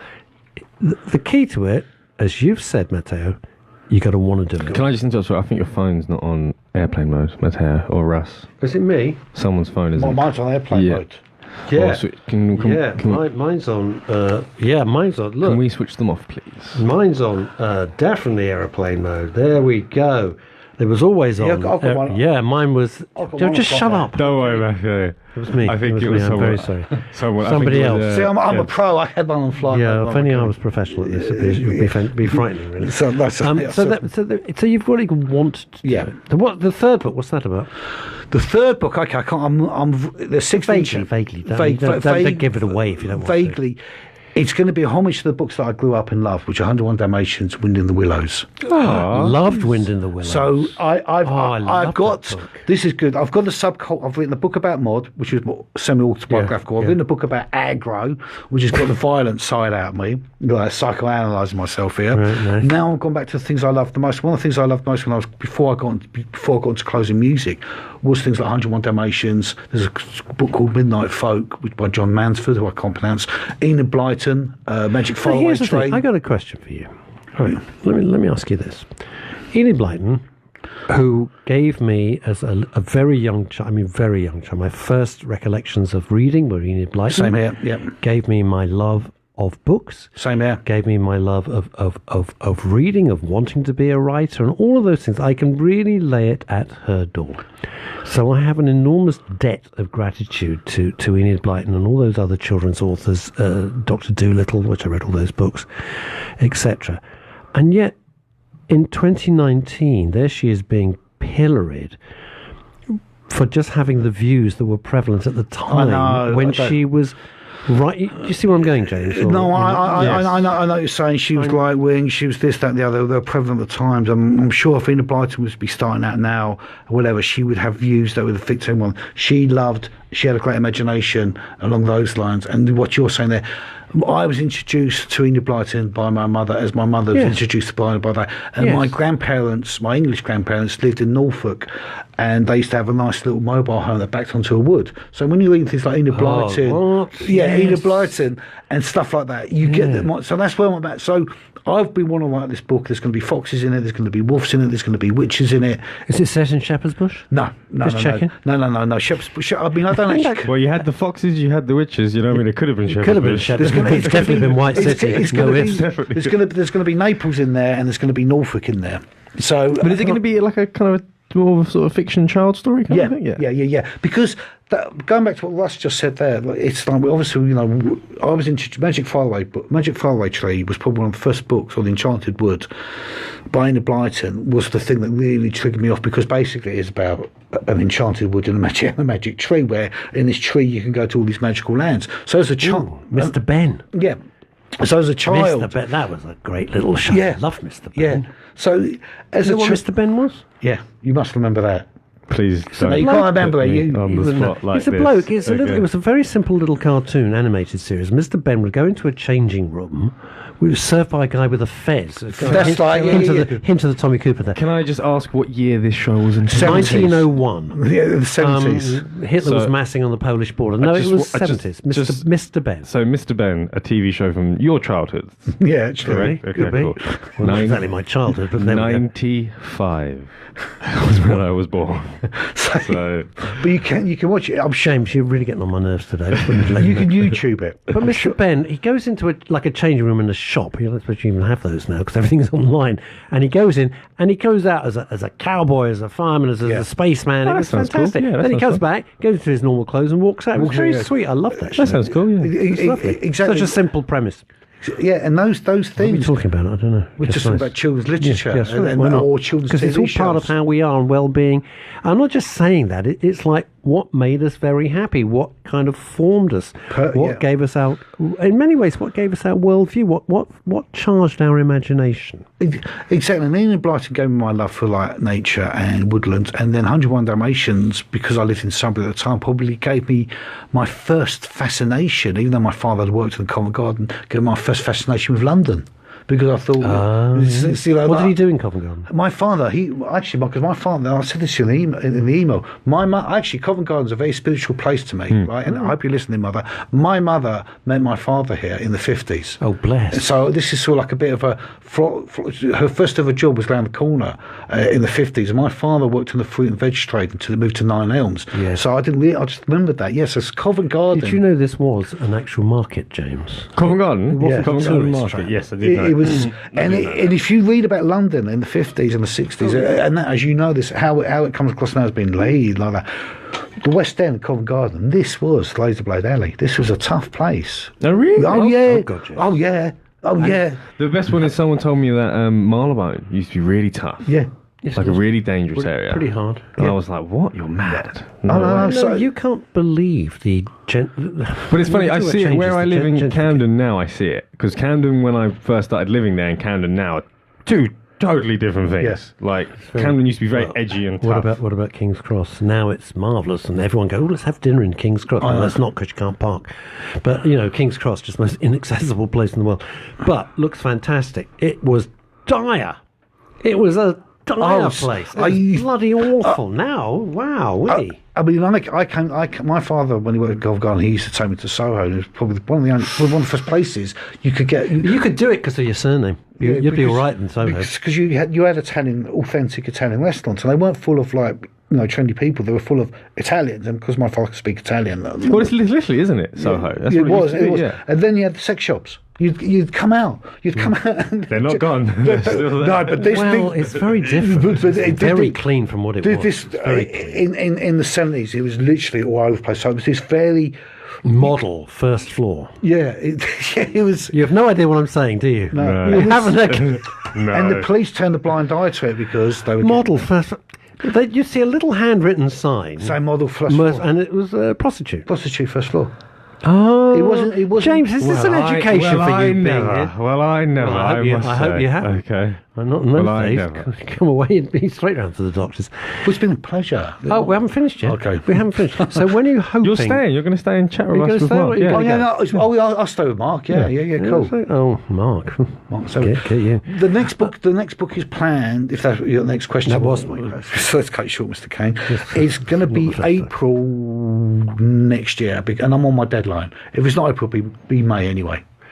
See, I'm meant to be having my next book out there. I haven't even put word one down on paper yet. It's all in my head. The whole damn book is completely mapped out. Just haven't written it. Apart from that... Do you not have any notes? Do you literally just have in my head it's going to go here, carry the whole book in my head. Yeah. Do you? No. Same as the 1.5 hour stand-up show. It's all in my head. I have very few notes. I mean, like half a page of headlines. That's it. I have to admit that. I mean, the Tales of Agro, I wrote sort of very seldom much certain. My next book, I just wrote 2 pages of A4. And then I let... And then you build from it. You got that organic feel about that, because I've created characters in there. Like, for instance, on Boy, I've got 2 wolves from Benevento that box driving Vespers around to fight evil, and they just came out of nowhere. That's interesting. Yeah. You're saying you wouldn't imagine if you did drink? Bloody hell. Yeah. Right, you're listening to Men's Radio Station. I'm Russ Kane with producer James Blake, with Mateo Salazar, author of... I just love this, Tales of Agro. And the first book is called Crafty Cigarette, which is fun as well. We will be back in a moment, and we'll be talking to an actor. So I'm just going to go and put some makeup on. You're listening to Men's Radio Station, where men really talk. Do you want to hang out and really know that you've been listened to? Do you want to debrief and have a laugh and not have to fall down the same hole as every other man in front of you? Then why not go to mensgroups.co.uk, download the Men's Groups ground rules, download the men's groups, check in round. There are loads of videos, and you can just hit the ground running, growing with other men. Your call is important to us. You are now number 15 in a queue. At Profile Insurance Services, we treat people as individuals. You'll speak to a real person, not a call centre. We're fast, small, independent, and have a superb team of insurance specialists. And they're really nice too. Advice is totally free and we cover everything. Call 0208 931 3306. With Profile Insurance Services, you're covered. What does it mean to be a masculine man in modern times? We need to define a new masculinity, male sensitivity, and powerful leadership in the world. Join us for the New Masculinity Conference in London, Saturday, the 12th of October, 2019. The conference will feature a panel discussion and workshops with top thought leaders and teachers of men's work in the UK. For details, go to thesoulofmen.com. Once again, thesoulofmen.com, and click on the site for information about the conference. You're listening to Men's Radio Station, the only radio station that's 100% dedicated to mental health and well-being. We're on air and broadcasting 24 hours a day, 7 days a week. In fact, we never sleep. If you want to listen on the move, please download our app. It's easy to do. www.mensradiostation.com is the website, or follow us on social media. Men's Radio Station, where men really talk. Hi, I'm Noel McDermott, licensed psychotherapist and host of Wellbeing Wednesdays. During Wellbeing Wednesdays, I talk about all things psychotherapy and mental well-being, offering practical help and advice on issues around relationships, anxiety, depression, drugs and alcohol, whilst trying to improve your mental wealth and giving you an interesting stories from our guests. Join the conversation, have your voice heard, or ask for advice from one of my many specialist guests. We can try and advise you on your problems. Be part of the conversation. Come and join us every Wednesday from 9 to 10:30 p.m. on Men's Radio Station, where men really talk. Talking Therapy Sessions, a new radio show coming soon. Hear pre-recorded professional counsellors talking live to their clients. Hear real-life issues being discussed. Listen to how trained practitioners deal with these issues. Never had a therapy session before? Not sure what counselling entails? Tune in and hear firsthand what a therapy session is really like. Brought to you by the Men's Radio Station in partnership with the One Stop Psychotherapy Shop and supported by over 200 trained counsellors across the UK. You're listening to Men's Radio Station, where men really talk. I just looked at the clock. I thought it was like 1 o'clock. It's like 2 o'clock. I don't know where the time's gone. It's been like racing, which is a good sign, because if I'm having fun, well, hopefully you're having fun listening in the car or not home. James Blake, explain to the listeners all around the world how they can listen to Men's Radio Station. Okay, there are very many ways you can listen to the Men's Radio Station. Nicely said. Excellent introduction. I've been trained by the best. Thank you very much. You can first of all go to www.mensradiostation.com to listen live or listen to all of our other shows. We have lots of podcasts and interesting topics we have. You can also go to our Facebook page to listen, which is facebook.com/Men's Radio STN. I can't say slash in the sentence. I have to say facebook.com/. Or you can go to our Twitter handles. You didn't even finish the end of the address. Would you like to finish the end? No, you Facebook. I got nervous. We got into. I got lots of eyes. We got into me. your personal problems. We got into your personal problems, which are of no interest. My lack of pronunciation. Okay, which is terrible. You're not ready for radio. Facebook.com Men's Radio STN. Listen live and comment along. We love your comments. Thank you very much for all the comments we've gotten today. Or we can phone, and I think it's time to pay tribute to the great David Mindel in the south of France. David, just for you. 0203-290-4411. He makes me laugh. Amazing. He makes me laugh so much on Facebook because he's been living down in the south of France for about 40 years and he loves it. Speaking of Facebook, we do have some comments. Well, then go ahead, young fellow, and read them out with alacrity and charm. Alacrity and charm, yes. So first of all, Lee Durnford says, hi, Russ and team. Hi, Lee. Lee's coming on, or possibly not. Maybe he won't. Maybe, potentially, who knows? Sometime in the future, maybe if he feels in the mood. We'll have to speak to the producer and see what happens. Hang on. You can look in the mirror and talk to yourself. Great. You're great. You're talking to me. Bernadette Foghearty says, hi, Catherine and Karen. Hope you're enjoying the show today. Russ is buzzing. Lee also... Is that good or what does that mean? Is that Russ good or is bad? It means buzzing. He's Buzzing. shit.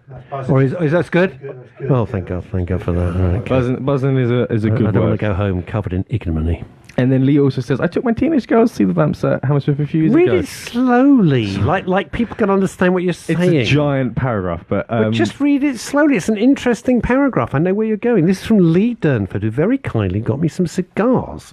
I'd never met Lee before. Out of the blue, Facebook friend. He said, I'm going to the Dominican Republic. Would you like some cigars? I said, would I like to breathe? Yes, how fantastic. We met up. Never met him before. We met in a railway station. Cigars were handed over. How fantastic is that? Lovely. Well, Social media at its best. Lee says, I took my There were teenage cigars. girls... It wasn't heroin. What are you looking at me like that? I'm not a drug dealer. That's just the way you used to sell a bit on Facebook. I did. I met him off. We met on Facebook. We'd never met before. He said I'd be wearing a suit. He described his tie. I had to describe what I would look. What's the matter? What's going on? What's happening here? Ah, yes. We have to. I always find it's better if you talk into the mic as opposed to just kind of. Yeah. We're getting on to our next guest in a minute, but I'm just listening to this very good. Go on. Right, start again. I took my daughter. Lee Durnford says, I took my teenage girls to see the Vamps in Hammersmith a few years ago. I managed to get in because somebody had a spare ticket. I was amazed, and a real band that actually played real music. Yep. I thoroughly enjoyed it despite being surrounded by 2,000 screaming teenage girls. I still listen to their music today. The Vamps are very good. Vamps are very good. I admire any band that actually write. They're not manufactured. They're put together organically. They believe. It's like the 1975 and Denise Welch's Son. You know, they believe in themselves. And if you build it, he will come. There's a wonderful picture. Now, was it the Reading Festival? One of these huge festivals this year. And Denise posted a picture of her son and his mates who had bought tickets to go and see this festival. And this year, they were headlining in front of like 100,000 people. And I think that's just life, summed up. We also have one last comment, which is going to lead greatly into our next guest, which is Angela O'Brien says, "Hi, Mark." So, yes. How does that help that? Because our Explain next guest is Mark Savage. What's the name of the other guest that I have to? Oh yeah, Peter Strange. Wait a minute, we are building up the Fantastic Four here.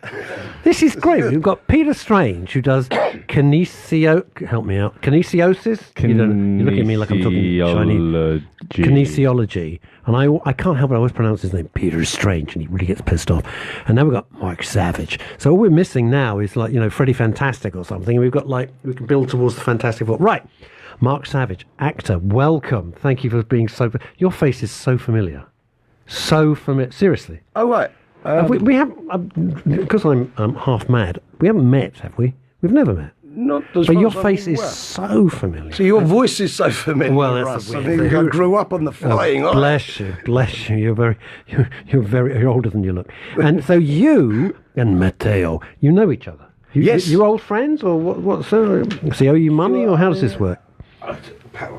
Mark has done what... You might want to sit in a more less casual way, Mateo. You're not on holiday, so just pretend we're in a radio studio and talk into the mic. The mic doesn't seem to be working very well, James Engineer.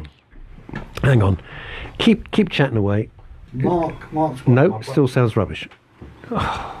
Come here, yell into that. I'll change the mic. Okay. Mark has worked with my brother on a film, and he's done a play with him called Dear Bertie, which was obviously, I'm not going to steal your thunder. Let Mark talk about the work he's done with my brother. There you go. That's my intro. That's very good. Thank you so much for thank you. Where have I seen you? Seriously, you do TV and movies and stuff, or what? Why do I know you so well? TV and you've done loads of. And I started out in Grange Hill. I don't know whether you used to watch that. That's Grange Hill. Wow. Yep. Have I got the right one? Yes, no, absolutely the right one. That's Look, it, yes. no good asking you. You wouldn't even know what Grange Hill is. Who did you work with on Grange Hill? I'm overexcited suddenly. Got the Vamps and now Grange Hill. What do I want? Actors was... Yeah. Who were you I started... Todd Carty was still on it when I was doing it. Oh, my God. EastEnders Todd Carty. Yes. What a career he's had. Blimey. Terry Sue Pat, Paul McCarthy, who else? Lindy Brill, Mark Baxter. Who did you play? Gripper Stebson. You got to love. Sounds like one of your characters. Right, let's see if your mic's working, Mateo. No, he's not ready. Oh, no. Let's panic, James. I've read Mateo's book. And? Tales of Aggro. Fantastic. Thank you. It's good. I have dipped in and out because in my living room, I have a pile of books that the guests put in, or they send in, or Dennis says, get this. And Dennis has joined. If you're wondering who this is Dennis. He's very, very, very shy, and he heads up our social media. So well done, Dennis, because Dennis has to be dragged in here, kicking and screaming. God knows why. Yeah. And I want to be alone.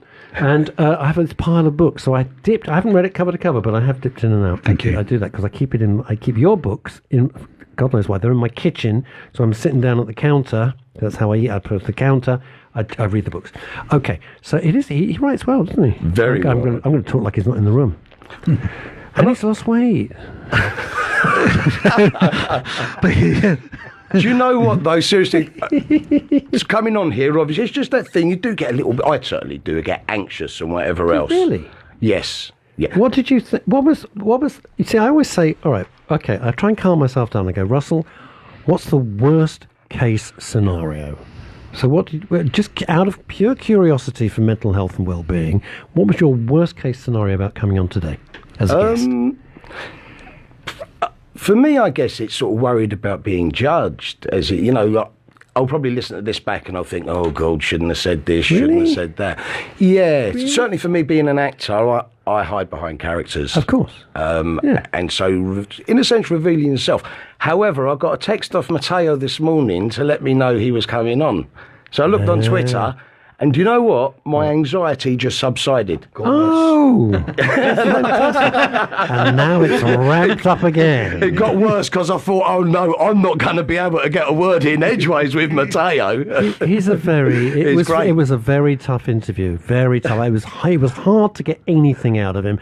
But I guess it's just down to my skill that he didn't shut up. I was listening to it. I was in stitches. It was fantastic. He's a funny guy, and he writes like he talks, which is great. Really great. Now, here is something. I was reading all this about you, and I got very excited. It says, "Human issue," right? Yep. Talk me through this piece, because this is just like it's like it was written for the radio station. To be honest with you, I mean it wasn't, but it could have been. Human issue. It's written by Dean Moynihan. It's a 60-minute, right, it's a one-man meta-theatrical play. When I read that, I'm going to be absolutely honest with you, I thought, I have no idea what that means. When I read that, Russ, I had to search engine it as well. God, absolutely. It's just me. It's no, Dean's just, intellectually, he's way ahead of me. So, James, what does that mean, James? Yeah, have you Googled it yet? Please phone back later so I can Google. Fine, thanks. Your calls are important to us. It's a play within a play. Is it? Yeah. Meta-theatre, yeah. Meta-theatre. Go on, James, I want a proper definition. It's a play within the play. Well, like Hamlet. Is it Hamlet? In a sense. Yeah, absolutely. There you go. Now, Dean actually kind of akin, if Human Issue was to be compared to any play, it's like Hamlet. Okay. Although I'm not quite Hamlet. But you could be. Why couldn't you be Hamlet? It's sort of about 25, I think. Yeah. Okay, moving on. You could be Macbeth. Is Hamlet the one with the skull? What's this? Is Hamlet the one with the skull? No, that's Carry On Up the Khyber. That's Carry On Up the Khyber, okay. Of course. So... I should have known. Poor Yorick, I knew him, a fellow of infinite jest. That's Hamlet. Hamlet, yeah. Macbeth is pushy wife, kill everybody. And Macbeth is everyone, lots of blood. Basically, pushy.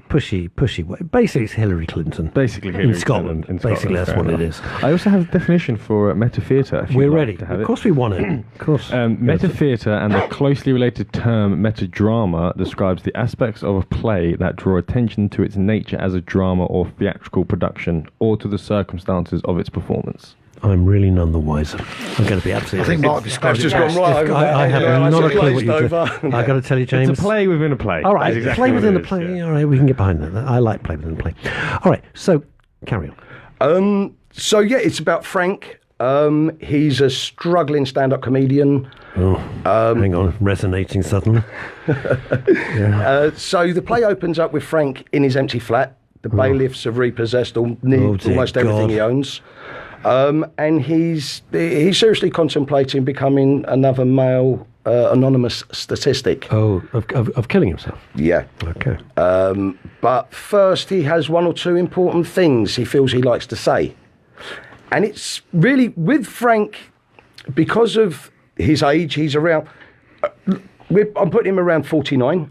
And that is, at the moment, statistically, the age group that is at most at risk of death by suicide. Absolutely.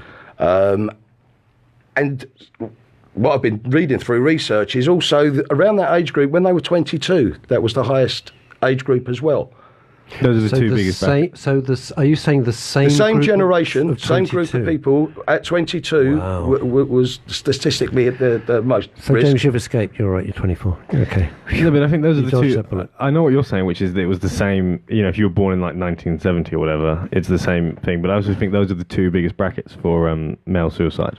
They are. To But 30s and what like Mark 40s is to saying, it's the same group. Yeah, who it's the then same- let 20 years elapse, and then suddenly all the demons come rushing Generation back. X. There you are. Generation X, absolutely. Generation X. Yeah. He was reading a report on the BBC about that. Yeah, it's apparently men born in the 1960s and 1970s are most at risk. Why? It is the research is fascinating. The statistics are an absolute horror, and that is actually, and I do bang on about this. This is really why we started Men's Radio Station. It was just one day doing the newspaper review on BBC Radio London, and the stats came out that day, and I thought, my God, 80% men, 20% women. We've got to do something about it. So we created this radio station to run in parallel with Women's Radio Station. So where is this piece being done? It's part of Clapham Fringe at the Bread and Roses Theatre. The Bread and Roses. I'm sorry. No, it's me. I'm not No. elevating enough. Diction. What? He's an actor. Don't tell him that. Don't give him notes. He's giving you notes. Unbelievable. No, thank you. We quite like that, Mark. I just wonder if you could just hold it back a little bit and yet give more. Right, thank you. That'd be lovely. Okay, love. Sorry, from the top. Here we go. There's nothing worse. There's nothing worse when you're trying to do. I've sat in, I used to do a little bit of theatre. I'd sit in the audience during rehearsal. Sorry, love. Can I just stop you there? And it just would crack me up because it was so intrusive. Anywho, although my favourite was when we did the first day of rehearsals for Peter Pan. Right, first day of rehearsals, and the director, who's kind of a friend of mine now. I'd never heard of him. He had a pretty ferocious reputation. He said, and his opening words, we're all sitting there, there's me, Russ Abbott, and everyone. He goes, "Let me just start by saying, I hate pantomime." This opening sentence, right? We've got 3 months of this ahead of us. And I looked at Russ Abbott, we looked at each other, and thought, oh, Christ. that was the beginning of it. And then he came back to see the show. He said, how was it? I won't say his name, because he's a very nice guy. So after we've been running, we said, yes, it was good, but too much like pantomime. We're thinking we're packing them out 2,000 seats a day, twice a day. I've come to see pantomime. Right, so it's on at the Bread and Roses, which is in Clapham. Bread and Roses, 68 Clapham Manor Street. Okay. Where's that? How near is that to the Common? Anywhere near? Yes, about 5-minute walk. Okay, all right. It's between Clapham Common Station and Clapham North, I believe it is. Oh, I know what you mean. Okay, and how long's it on for? Has it started yet? The Clapham Fringe has started. Yeah. But Human Issue is next Sunday at 5 p.m. Ooh. We're doing just the one. Wow, that is a hell of a lot of work, Mark, if you don't mind me saying so, for the one. You're going to then tour it, or what are you going to do? Hopefully, yeah. Hopefully we're going to take it to other venues and whatever. We're in talks with other people. Now, just... be good for German Street, actually. I was just thinking, great for German Street Theatre. Howard, Penny, be marvellous. One-man show. You see, I'm already thinking the logistics of that. Not like a 12-man show, one-man show. Probably very little scenery. Would be fantastic for German Street. I have been talking, I think it's Tom Litter. Is that the artistic director there? Yes. Okay. But yeah, German Street would be an absolute fantastic thing for it. It'd be lovely. Yep. Do that. Maybe we could do it. Oh, you know, it would be great. Do it in conjunction with us. We'd be honoured and thrilled. That would be fantastic. Would it work as a radio play? Yes, I believe it would. I mean, is it very? I mean, you're a visual guy because I can see all the expressions and everything. Cool. So I'm joking aside, because you're an actor. But would it work as an audio piece? Maybe not, actually. I'm slowly morphing into Frank, actually, as we're getting nearer. I'm becoming Frank, yeah. And this is... Is that scary? What, becoming Frank? Seriously, yeah. No, it's a serious question. Is that scary? Because he's contemplating suicide. So when you and he's in a bad, as James said, you're in a bad place. I don't mean you, it's the character Frank. Yeah. And then you say, I'm morphing into him. And it's quite scary how, as an actor, you get subsumed by the person that you're playing. Because it's not you. You're not Frank. No, but while doing the whole play, so Frank is a struggling stand-up comedian. He's considering doing this. Because of his age and being the buffer generation, Frank's he's a bit reticent of articulating himself because of the language he uses, unintentionally, maybe is not so politically correct anymore. Right. So, but that's that's where he's got his angst. But now is that affecting his? Because you say he's a struggling stand-up. So is he sort of living in the past? Maybe he's sort of living in the. I can't remember the blooming name of him. You know, the Eddie. Jim Davidson. The Jim. All right, say let's go to Jim Davidson. Oh no, he's not as bad as Jim Davidson. Sorry, or he's not like Jim Davidson. Who is hugely successful and sells out wherever he goes. Let's not forget that. Right. Yeah, he upsets people. In that vein, I guess. Maybe it's a generational thing. Let me ask you this, because you're an actor, and you write, Mateo. So let's just look at somebody like a Jim Davidson. I'm not quoting him as or even Bobby Davro is a mate. And people would say, well, they're old-fashioned comedians, which they are. Are we right to be? When people say, I'm very offended by that, are we supposed to care that they're very offended, or just say, get on with it, don't go and see his show? Yeah. And it's a genuine question. I'm not coming with my answer, by the way. No, a great quote. We were talking about this kind of thing, actually, myself and Dean, while we've been rehearsing this. And I think Dean has sort of said about Ricky Gervais. Yes. And apparently Ricky Gervais has said, no one has died of offence. Well, this is true. And so I guess that's it. Right. And the fact is I'm probably going to live to regret to say not as bad as Jim Davidson. That will probably be... No, you're not. You're not, because a lot of people, everyone's so sensitive. And somebody like James, and I'm not being rude, you're 24, James. I know I go on about it because I find the difference. But I find your world perspective is fascinating because it's obviously very different from mine. I'm a lot older than you. But Jim Davidson would mean nothing to you, whereas he was a huge star here and still on live fills theatres to the rafters. But the thing, people love it. The thing is, it's like if people can get offended by a certain breed of comedy, then you start a new one. Now, if we go back to the early 80s, people get offended by Mike Reid, the comedians, Freddie Starr. So you had Rick Mayer, Adrian Edmondson, and people like that, Peter Davison, coming along with a whole new brand of humour. You mean Peter Kay? No, Peter Davison. He was one of the writers of The Young Ones. Oh, one of the writers. Like the Young Ones. So you had Comic Strip Presents and The Young Ones. Yeah. So they instead of that, now Rick Mayer, they could have easily said, well, we don't like this, and get offended and go on about being offended. What they done was they created their own sense of humour, a whole new thing. Well, so it's called alternative comedian. And then those existing comedians say it's alternative comedians because it's not funny. Yeah. Well, of course, we look back at them now, and French and Saunders are like national. Rick Mail hugely missed. Genius. And you look back at them now; they're national treasures. But at the time, they were, Ben Elton, elder statesman of scriptwriting now with Blackadder and all that, Thin Blue Line and the rest of it. And at the time, who were these upstarts? Exactly. But there's on. So things evolve. People are just getting offended, but they're not offering an alternative. That was my point. So it's obviously that Adrian Edmondson and Rick Mayer and French and Saunders. Yeah. I would say they were nobodies. They were on the fringe of things, for want of better words, and they kept on pushing. No one had heard of them. No one heard of them. And now it starts. So if people do get offended by certain comedians now, then do your own comedy. Show me what's more funnier. It's very interesting. It's such a thing we can talk about, and I talk about it, and you say, well, what's this got to do with the ethos of Men's Radio Station? Everything, because it's about well-being. If you go to a comedy store, or you go or a comedy club, or you go to the theatre, it's part of what you do. It's part of your entertainment. It's part of how you spend your life. So it's part of well-being. That's because it means you're not working.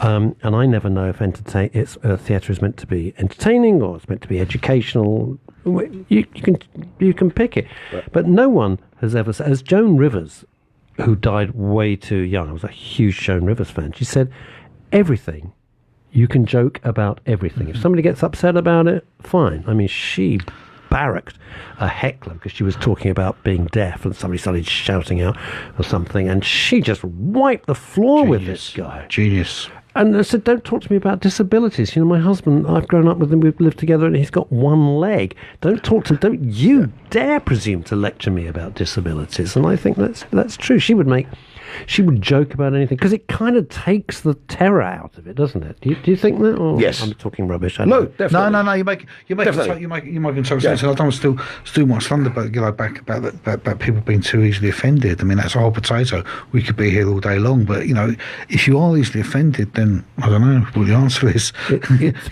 I don't know. I can't help you. Not you. You can't start. You've made a fascinating point. If you don't like something, do something yourself. So we thought there wasn't enough about mental health and well-being.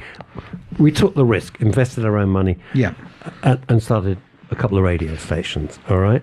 If you think if you don't like the way people write books, write your own book, which Mateo's gone and done. And if you think, well, these people aren't funny, you go and write a stand-up routine. Go ahead and write it, and then go out on the board and road test it and see how it works. That's not as a threat. That's if you really want to do something. Be proactive about it. Don't just sit there, trolling people. It's just rubbish. No, trolling is just the way it goes at the moment. We were just talking about certain things. People now think by liking something or sharing something, they've contributed to society to some degree. You still got to go out there and do it. See, all of this is exactly what Frank actually orates. This is why I was so fascinated with when I read the background to your play. And it's because they're Frank. He says he doesn't actually want to do it. He's just so frustrated.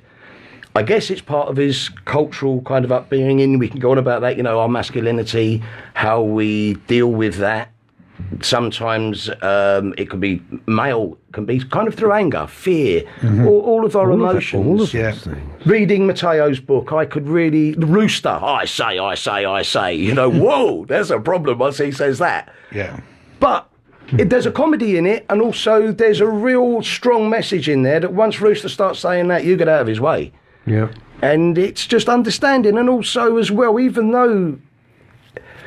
If you don't, I grew up around White City. I went to school around White City. I started doing Grange Hill. My first job was around White City. When I was reading Tales of Aggro, I could reminisce of when we was coming from the BBC, going to Greyhound Road to do our location. Wow. That's where it was, and we would be passing all of these characters. In the 80s when some of it is set. It was just, it's true, it's real. And the thing is I actually grew up in Walton in the suburbs, but we had those characters still in the suburbs. They're everywhere. They're everywhere. The world was, for want of better words, people think that it's mad now. It was mad then. But we loved it. We embraced this madness. We met a rooster in the world. We met this mad drug dealer. Me, my friends and I, we didn't run from them. We engaged with them. We spoke to them. We got to know them. We knew that we were a mod gang in the suburbs. We liked talking to the nutters because the nutters were more fun to talk to than the teachers. And any book that has a character called Rocking Wilf Savage in it, well, you've got to read it. Rocking Wilf Savage. Isn't it? Now, and there's a hashtag there that free Rocking Wilf and Rocking Wilf is innocent. That needs to get trending. You really have read the book. I have, mate. It's fantastic. I think my hashtag for this week was when my friend David Mindel, who lives in the south of France because he's semi-retired musician, a writer, and posts pictures of the view and everything, and I just write, pray for David. Send in thoughts and prayers. Wow, I'm loving today. This is Men's Radio Station, where men really talk, in conversation with actor Mark Savage and Mateo. I've got away with pronouncing his name so far. Just say Mateo. No, I can't do it properly. Mateo Salazar. Thank you. Okay, dodge that bullet. Back in a mo. You're listening to Men's Radio Station, where men really talk. Do you want to hang out and really know that you've been listened to? Do you want to debrief and have a laugh and not have to fall down the same hole as every other man in front of you? Then why not go to mensgroups.co.uk, download the Men's Groups ground rules, download the Men's Groups check-in round. There are loads of videos and you can just hit the ground running, growing with other men. Your call is important to us. You are now number 15 in a queue. At Profile Insurance Services, we treat people as individuals. You'll speak to a real person, not a call centre. We're fast, small, independent, and have a superb team of insurance specialists. And they're really nice too. Advice is totally free and we cover everything. Call 0208 931 3306. With Profile Insurance Services, you're covered. What does it mean to be a masculine man in modern times? We need to define a new masculinity, male sensitivity, and powerful leadership in the world. Join us for the New Masculinity Conference in London, Saturday, the 12th of October, 2019. The conference will feature a panel discussion and workshops with top thought leaders and teachers of men's work in the UK. For details, go to thesoulofmen.com. Once again, thesoulofmen.com, and click on the site for information about the conference. You're listening to Men's Radio Station, the only radio station that's 100% dedicated to mental health and well-being. We're on air and broadcasting 24 hours a day, 7 days a week. In fact, we never sleep. If you want to listen on the move, please download our app. It's easy to do. www.mensradiostation.com is the website, or follow us on social media. Men's Radio Station, where men really talk. Hi, I'm Noel McDermott, licensed psychotherapist and host of Wellbeing Wednesdays. During Wellbeing Wednesdays, I talk about all things psychotherapy and mental well-being, offering practical help and advice on issues around relationships, anxiety, depression, drugs and alcohol, whilst trying to improve your mental health and giving you an interesting stories from our guests. Join the conversation, have your voice heard, or ask for advice from one of my many specialist guests. We can try and advise you on your problems. Be part of the conversation. Come and join us every Wednesday from 9 to 10:30pm on Men's Radio Station, where men really talk. Talking Therapy Sessions, a new radio show coming soon. Hear pre-recorded professional counsellors talking live to their clients. Hear real-life issues being discussed. Listen to how trained practitioners deal with these issues. Never had a therapy session before? Not sure what counselling entails? Tune in and hear firsthand what a therapy session is really like. Brought to you by the Men's Radio Station in partnership with the One Stop Psychotherapy Shop and supported by over 200 trained counsellors across the UK. You're listening to Men's Radio Station, where men really talk. We don't know where Dennis has gone. He's like Will o' the Wisp. I think we look round. I think he'll get some coffees. He's gone to get coffees. Because I just said to him, Yeah, that'll be a first in the history of both radio stations. The voice you just heard is Mateo Salazar. If I say it with that kind of, like I'm a little tiny bit part actor in Godfather 2, I can get away with it. Otherwise, I can't pronounce it. He's written a great book called Tales of Aggro. You can get that and craft your cigarette.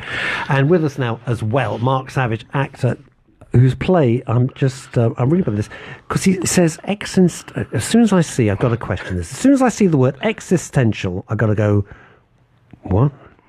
I never understand what an existential crisis is, because the character, Frank, has... What? Being authentic. What is? Existential? This is my take. I'm asking the bloke who's in it. I should have got here an hour earlier. When I saw that Mateo was on this, I thought, at least I'm not going to have to say too much. Talk about building your part. Talk about coming up from the chorus and taking the limelight. I mean, it's not like we've got it's a one-man play. Not like they've got the actor who's playing the bloke in the studio. I'm so sorry, Mark. You never know the calibre of the guest you're going to get. James will be having words. I want to review these guests in future and make sure they have surnames that I can pronounce. Well, Mark Savage, I can pronounce. I do know Salazar, I can pronounce. I do know that very kindly Mateo and his brother Paolo are coming next week, so I think I may have a problem with a heckler. Christ. Talking about you think you're getting notes, they'll be verbal. Well, I don't agree with that bit. I don't agree with that bit, mate. What did you say? What? You mean like... We went to see a friend of ours is Gary Wilmot, one of the nicest guys, and he's written a terrific play, which is not. I thought it was going to be a comedy. It wasn't. It was a very tense psychological thriller. And this is a slight. And I went down with a pal of mine to see this and support Gary. And in front of us is this woman who is eating the biggest, loudest bag of crisps I've ever heard in my life. And the noise was just the whole time. And at the end of the play, she stood up and said, "Wasn't it a great play?" And my friend Hilary O'Neill said, "I wouldn't know because I couldn't hear it over crisps." the whole row applauded. So Mateo, I'm saying to you, top tip, don't eat crisps during a very tense one-man play. He'll turn up with a big bag next week. He'll have like crisps, Doritos, dip. Like my aunties, we used to go and see Panto, and it was my first theatre memory. We had the second row, and they brought sandwiches. You think they were going to block off the theatre for 6 months? We had enough food there. Right. So are you going to tour the play? That's what I was trying to get to. Would very much like to. Yes, obviously it's a story that I think needs to get out there. The way it's dealt with as well. It's so Frank. Basically, he finds his voice, which is very important, I think. As Frank goes through the play, and he just gets out everything that he needs, and actually he finds that is it's cathartic. He actually says it's a cathartic experience for him at the end. So ultimately, it's a story of hope and a celebration of life. The last thing to come out of Pandora's box was, Mateo? You got me there. Hope. Was it? Yeah, and I always think in life, if you don't... I totally understand, you know, when we're talking about suicide and we're talking about what Frank, this character in your play, is contemplating, and we deal with this so much on Men's Radio Station, if you lose hope, you're just lost. I totally understand, there is no point. If you don't have the hope of whatever silly little thing it might be, if you lose that one thing that is the most important ingredient in life is hope. I honestly believe that. So Definitely. It's wonderful for you to say in the end of it, it's a story of hope. Thank God for that, because, you know, if you come out of a piece and it's absolutely hopeless in its real sense, I don't mean it's badly written, but I mean there's no hope. It's a very dark and sad experience. There's no uplift to it at all. Not at all. No, Frank goes on. It really is a journey for Frank.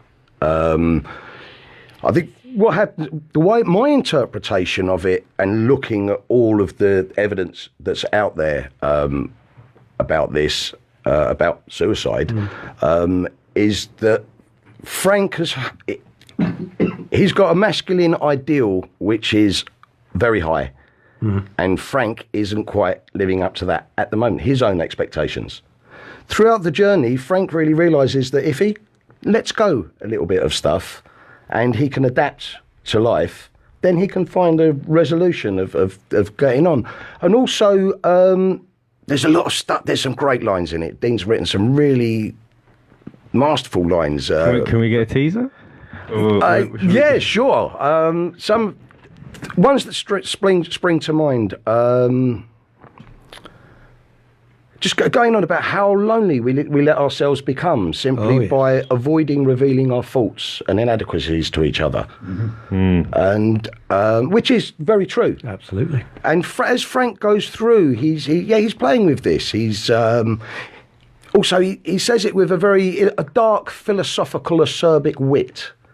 There's some very important stuff there that made me think, wow. And Frank he's not your typical hero. He's rather an anti-hero, really. And he just admits he's got faults and failures. But then he'll maybe provoke the audience and question the audience. But are you not like that too?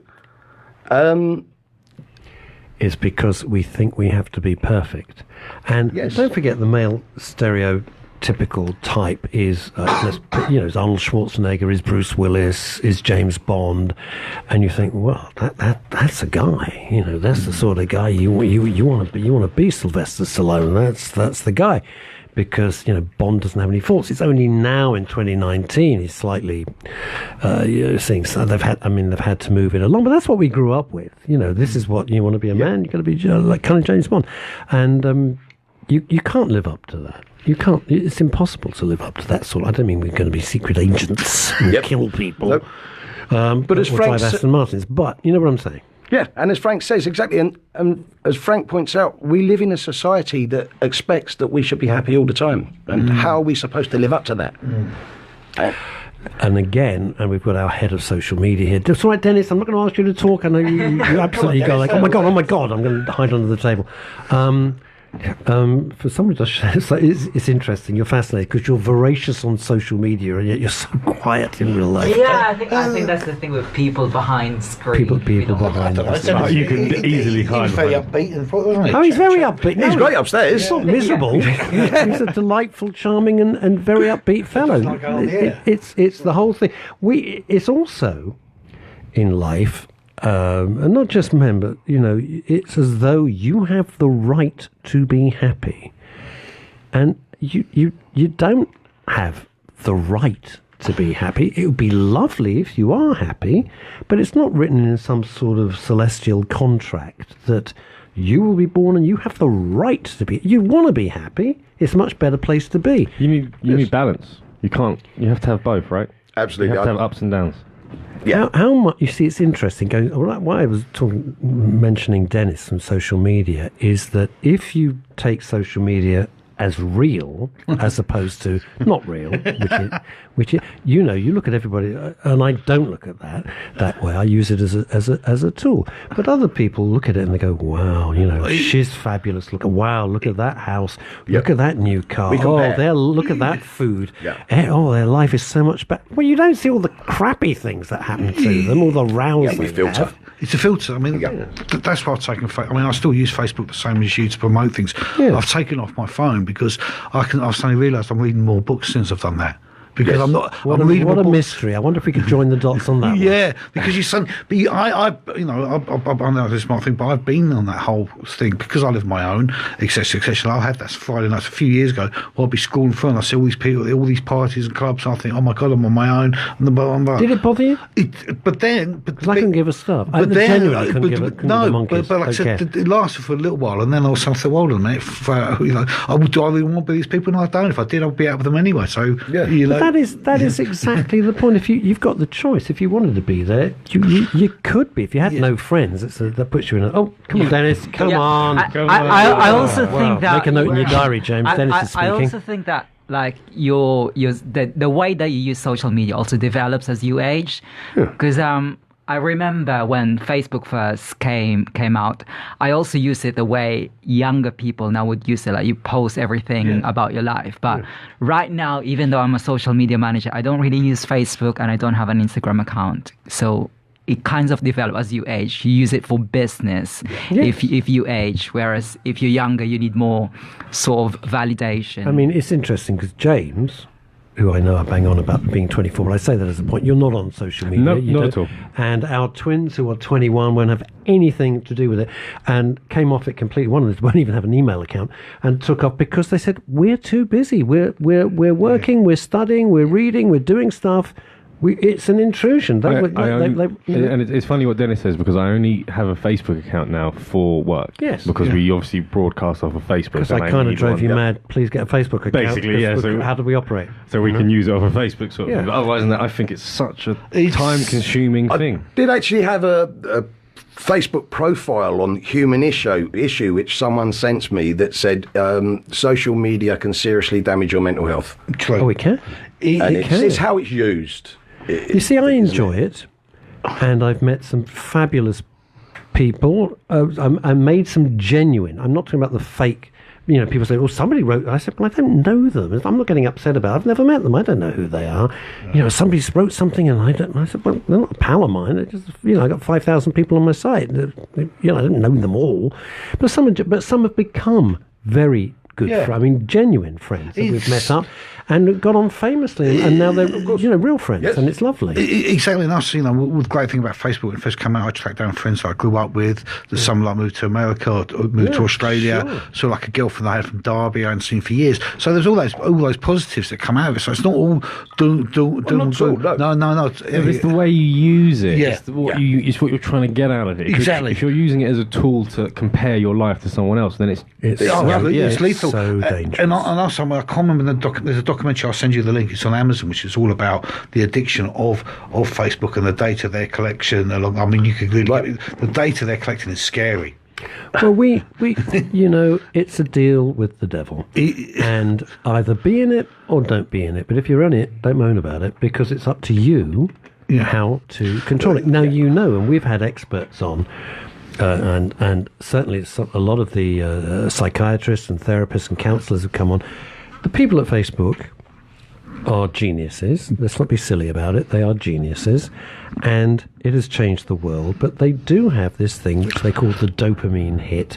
In other words, if that is your mental setup, you need that. Oh, I've got a like. I feel good. Oh no, I feel and you need that constant hit of dopamine. Well, you can either buy into that and get addicted to it, or you can just use it. You can dip in, you can dip out. Have a little say, have a little laugh, bugger off. I mean, that's you know. Unfortunately, some people just can't do that, and that's not a weakness. That's human nature. It's an addiction that's been, it's a new addiction. In the next 5 years, there will be, no disrespect, not without joking aside, there will be rehabs. There will be people that will be. There already are. There already are. You can already check yourself into the Priory for social media addiction. Really? Yeah. Oh yeah. I didn't know that. I believe that. Because one of the beauties of starting the radio station is that you got into so many different areas that you never knew about. Meeting wonderful people that I wouldn't normally meet as well. But I don't have to meet James. But well, I said never meet your heroes. Never meet your heroes. Everyone in one's life, a little rain must fall. But the thing about it is, people are addicted to it. I do think it's horribly sad. My partner and I were out. It's diversionary, I think, as well, though, isn't it? Yeah. It's what, diversionary? Well, it takes you away from real life. Yes. Yeah. Well, this is what, or is it? Because it can be whatever you want it to be, in a sense. Whatever people are delving into and comparative. Coming back to your play and you. I think there's a wider question I'd like to ask you, which is this: Frank you've said earlier you've pictured him as 49 years old. Yep. And he's been doing stand-up comedy. Presumably, at one point it went quite well, and now it's kind of tailing off or whatever, because he's out of. It would be seen as he's out of step, or. Well, he says in as part of the play, Frank refers to a fact that he tried to question modern progressive liberal hypocrisy. But it backfired on him, and he got outed by an online hate campaign, and maybe that's a reason why at the moment he's going through a bit of a lull in his career. He's not getting the bookings. So interesting. And getting onto the social media. Yeah, there's been a big thing of anti-Frank. My question really, Mark, was this: is that there are millions of Franks float. Yep. Millions of Franks, because there's a lot of people who are 40. There's a lot of people who are like 45 to 55, whatever, and there's a great feeling of like, I am really lost because I don't recognise this landscape anymore, and I don't know where the hell I fit in anymore, and I don't know what to do anymore, and I think this is a huge issue, particularly for men, and I'm sorry, that's not being sexist. I think women we know they're much better at talking, at adapting, multitasking, and getting their real feelings, communicating. But guys can be like really, really lost. The way you was talking there, you are actually paraphrasing an awful lot of Frank's lines. That's amazing. It's a bit weird. It's good.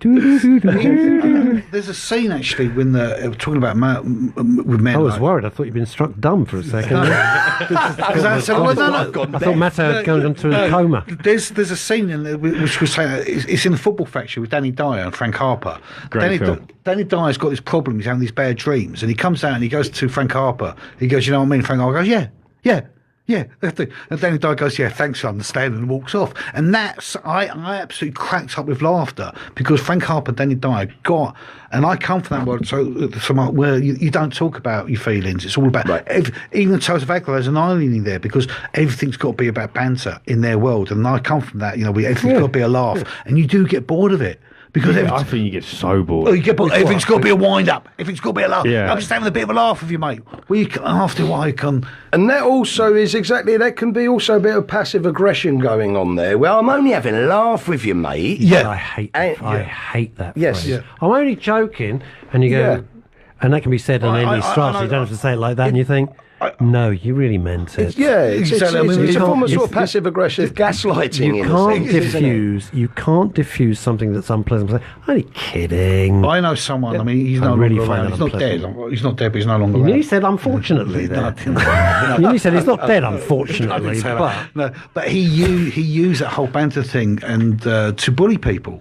Yeah, and I was one of the people, one of the first people to stand up to say, no, you're not using that for humour. You're using this to manipulate, control people. You're not that funny. You're just using it to be vindictive. But Frank admits also that he can be passive aggressive. Yeah, we all can. Yeah. Oh, I've done it. But Mark, you were talking about Ricky Gervais, and there's a bit in The Office which was touched with genius. To be honest with you, I'm not the world's biggest Ricky Gervais fan, but The Office I thought was, toe-kerningly, embarrassingly brilliant. And he's got his mate coming in. I've forgotten the character's name. Oh, you're going to love him. You're going to love him. And this horrible bloke from sales arrives. Finchy, isn't it? Finchy. Yeah. And the guy... And what it really demonstrated, it was such a brilliant piece of writing that this guy is a horrible human being, just horrible, and B, he clearly loathes the Ricky Gervais character. He's not his friend at all, and Ricky Gervais is deflecting by saying, he's having a laugh, and everything this horrible Finchy character is saying is vile, and you're sitting there as the audience thinking, do you not see how much he actually dislikes you? And he's just having a laugh. He's just having a laugh. No, he's not. He's destroying him bit by bit. And just sitting there, and I'm like sweating with embarrassment because it's horrible. Yes, and then this is what Frank actually sort of gets to towards the end of his conclusion, is that that's what we need, is more kindness to each other. Yeah. He says this is fundamentally a struggle to find humanity in a world blinded by hypocrisy. The thing about it is, and I've always believed this, I don't read the papers and listen to the news. What you got to, that's what you're meant to do, because there's the real world and then there's the fictional world, which is made up of the news reports and the media, and it's all nonsense. You've got to go behind all of that, and it's depressing, and it's designed to be depressing. Agreed. And when you talk to people in most walks of life, people are just people. When you're in the queue at the checkout at Tesco's, they're just people. You can have a laugh, you can have a chat. They're just people. They just want to get on with the world. They're not all foaming at the mouth. We're not all in the Westminster bubble. We're not all in the media bubble. We're just people trying to get on. And your phrase, Mark Savage, about people wanting to be kindness, if there was more kindness, and it's not a hippy-dippy thing, a little bit of kindness, goes a long way. Singing mummers and wearing flowers in your hair and all that crap. It's just a little bit of more charm, and it is a brutal world if you want it to be brutal, but it's not all terrible. No, not at all. And I've sort of learned.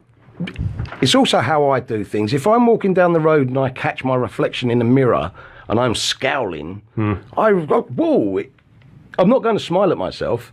Whereas if I'm walking down the road and I have a pleasant feeling on my face, it's how I'm outwardly. I try and do this now as well. Someone told me to do this, which is just try and look, when you're walking, think about what your facial expressions look like, and you probably get better responses. And I was just reading, if we all want change, then surely the best place to start is just with ourselves.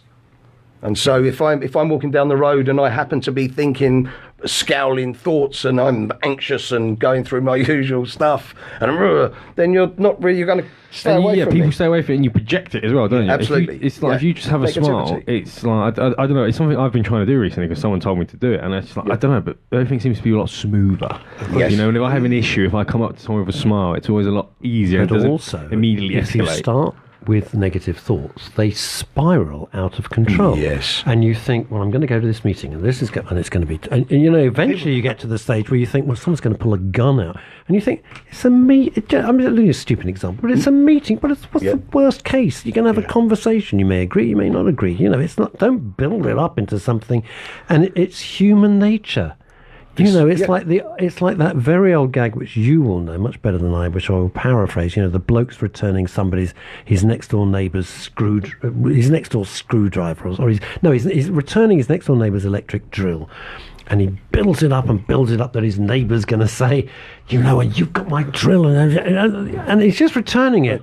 And he presses the doorbell. He's built it up that the neighbour's going to be so angry, and he says, and you can shove your drill up your arse. And that's what he says to the neighbour, because he's built it up in his head. Yes. And that's human nature for you. You don't need to. Once you start the negative thoughts, that's what happens. It snowballs. Yeah, it just snowballs. It completely snowballs. And then you lose all perspective reality, like the drill. You know, like that's prime example. All the guy wanted was his drill back. He was going to say, "Oh, thank you very much." No, the guy's built it up, and he's going to be furious that he's kept it an extra 2 days or something. Yeah, and you're right. You have this meeting, you start thinking, this is going to happen. I've got to get that train. I've got to get the tube all the way through East London. This is going to happen to me. So by the time you get there, you're dripping in sweat. You're aggravated. You know, it's a thing. And these are all the themes that Frank actually talks about in the show. And I had no idea, because apart from reading, you know, a very brief synopsis here on, you know, a quarter of a side of paper, I had no idea. So, but I guess then it's a thing that people obviously can relate to, because as soon as we sort of start out the little conversation of what it's about, we build on that, of what it is. And so and it's great, because Frank actually does it. I go on a journey with him, and it's really good, and all these small little bits that peel off that actually do pinpoint why he's actually considering doing what he's considering. I mean, you know, there's a dark family tragedy lurking at the heart of all Frank's story, and by him actually orating and being spontaneously as well, so he's not... As an actor, the whole thought of coming to do something live, unscripted, I was anxious this morning. As soon as I knew Mateo was on, it's like having a wingman, you know, as soon as I you shut up. You could be my wingman anytime. It's great, you know. But it's nice, and I know, thank you, and it is. And and I know him and whatever, so it is also that the anxiety went. It didn't feel so... What we was talking about earlier on as well, about loneliness. Didn't feel so lonely anymore. You felt like you had a bit of lonely. I had a mate coming along. Well, it's also that we try. Well, I've certainly tried. I never wanted this to be an adversarial situation, and I didn't want it to be an inquisition. I wanted it always to try and be a conversation, of which you don't just fire a million questions and then you've got... You can see I don't have any notes in front, apart from the... That's great, it's nice and spontaneous. The notes that James prepares for me, it's on 2 sides of paper, but I don't write down any questions. Double-sided, because we save the planet every day. No, we do. What the hell? That's fine. Why shouldn't you print it double-sided? It makes sense.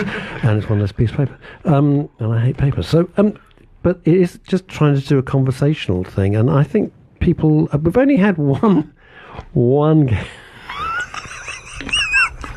guest walk out. Close. Well, we wanted to kill him. Yeah, just couldn't talk. He was... No. I'm looking at him. He's looking at me. We're thinking, one of us is just going to punch this guy in a second. We can't discuss it. We can't discuss it. He came in to put forward a certain point of service and a point of view about food. Well, he was a vegan, to be perfectly honest with you, and he was one of the most aggressive people I've ever... I mean, I started broadcasting in 1984. I've stopped 2 broadcasts, and that was one of them in my entire career. And I've never met anyone so aggressive. And we were looking at each other thinking, is this us? Or is he really just so aggressive? And he was unbelievable, wasn't he? I've never seen anything like it. He was a nice guy. He really wasn't. And the PR woman, bless her, was sitting behind going, I thought we were just going to talk about lovely vegan cakes. But the interesting thing, my personal experience made it so surreal. My experience of aggressive people, including myself when I feel myself getting aggressive, is fear. Some kind of fear. Yeah. It's always fear-based. You know what, Mark? I'd normally agree, and I'm not going to mention this guy's names or what he was doing, but I don't think he was afraid at all. I just think he was a very aggressive. Aggression normally comes from fear, or it's like passed on, isn't it? So if someone's mean to you, you're mean to them, isn't it? Sort of thing. But I'm kind of wrestling this. People do kind of they cover it up. You know, if somebody starts being aggressive, it's like, whoa! I react very badly. So I'll be honest, I really do. I can't. No, absolutely. I'm not. It's like, why are you doing this? You know, life's so short. Why are you being so aggressive about it? There was someone I know. Right. I mean, he in the end, you'd have a conversation with him. By the end of the conversation, for whatever reason, and I don't know why, it'd be like a conversation now. He would be irate and start screaming, shouting. At the end, you'd be like, "Where did that come from?" You had no idea. He'd be talking about like this, and then he'd just be, "Yeah."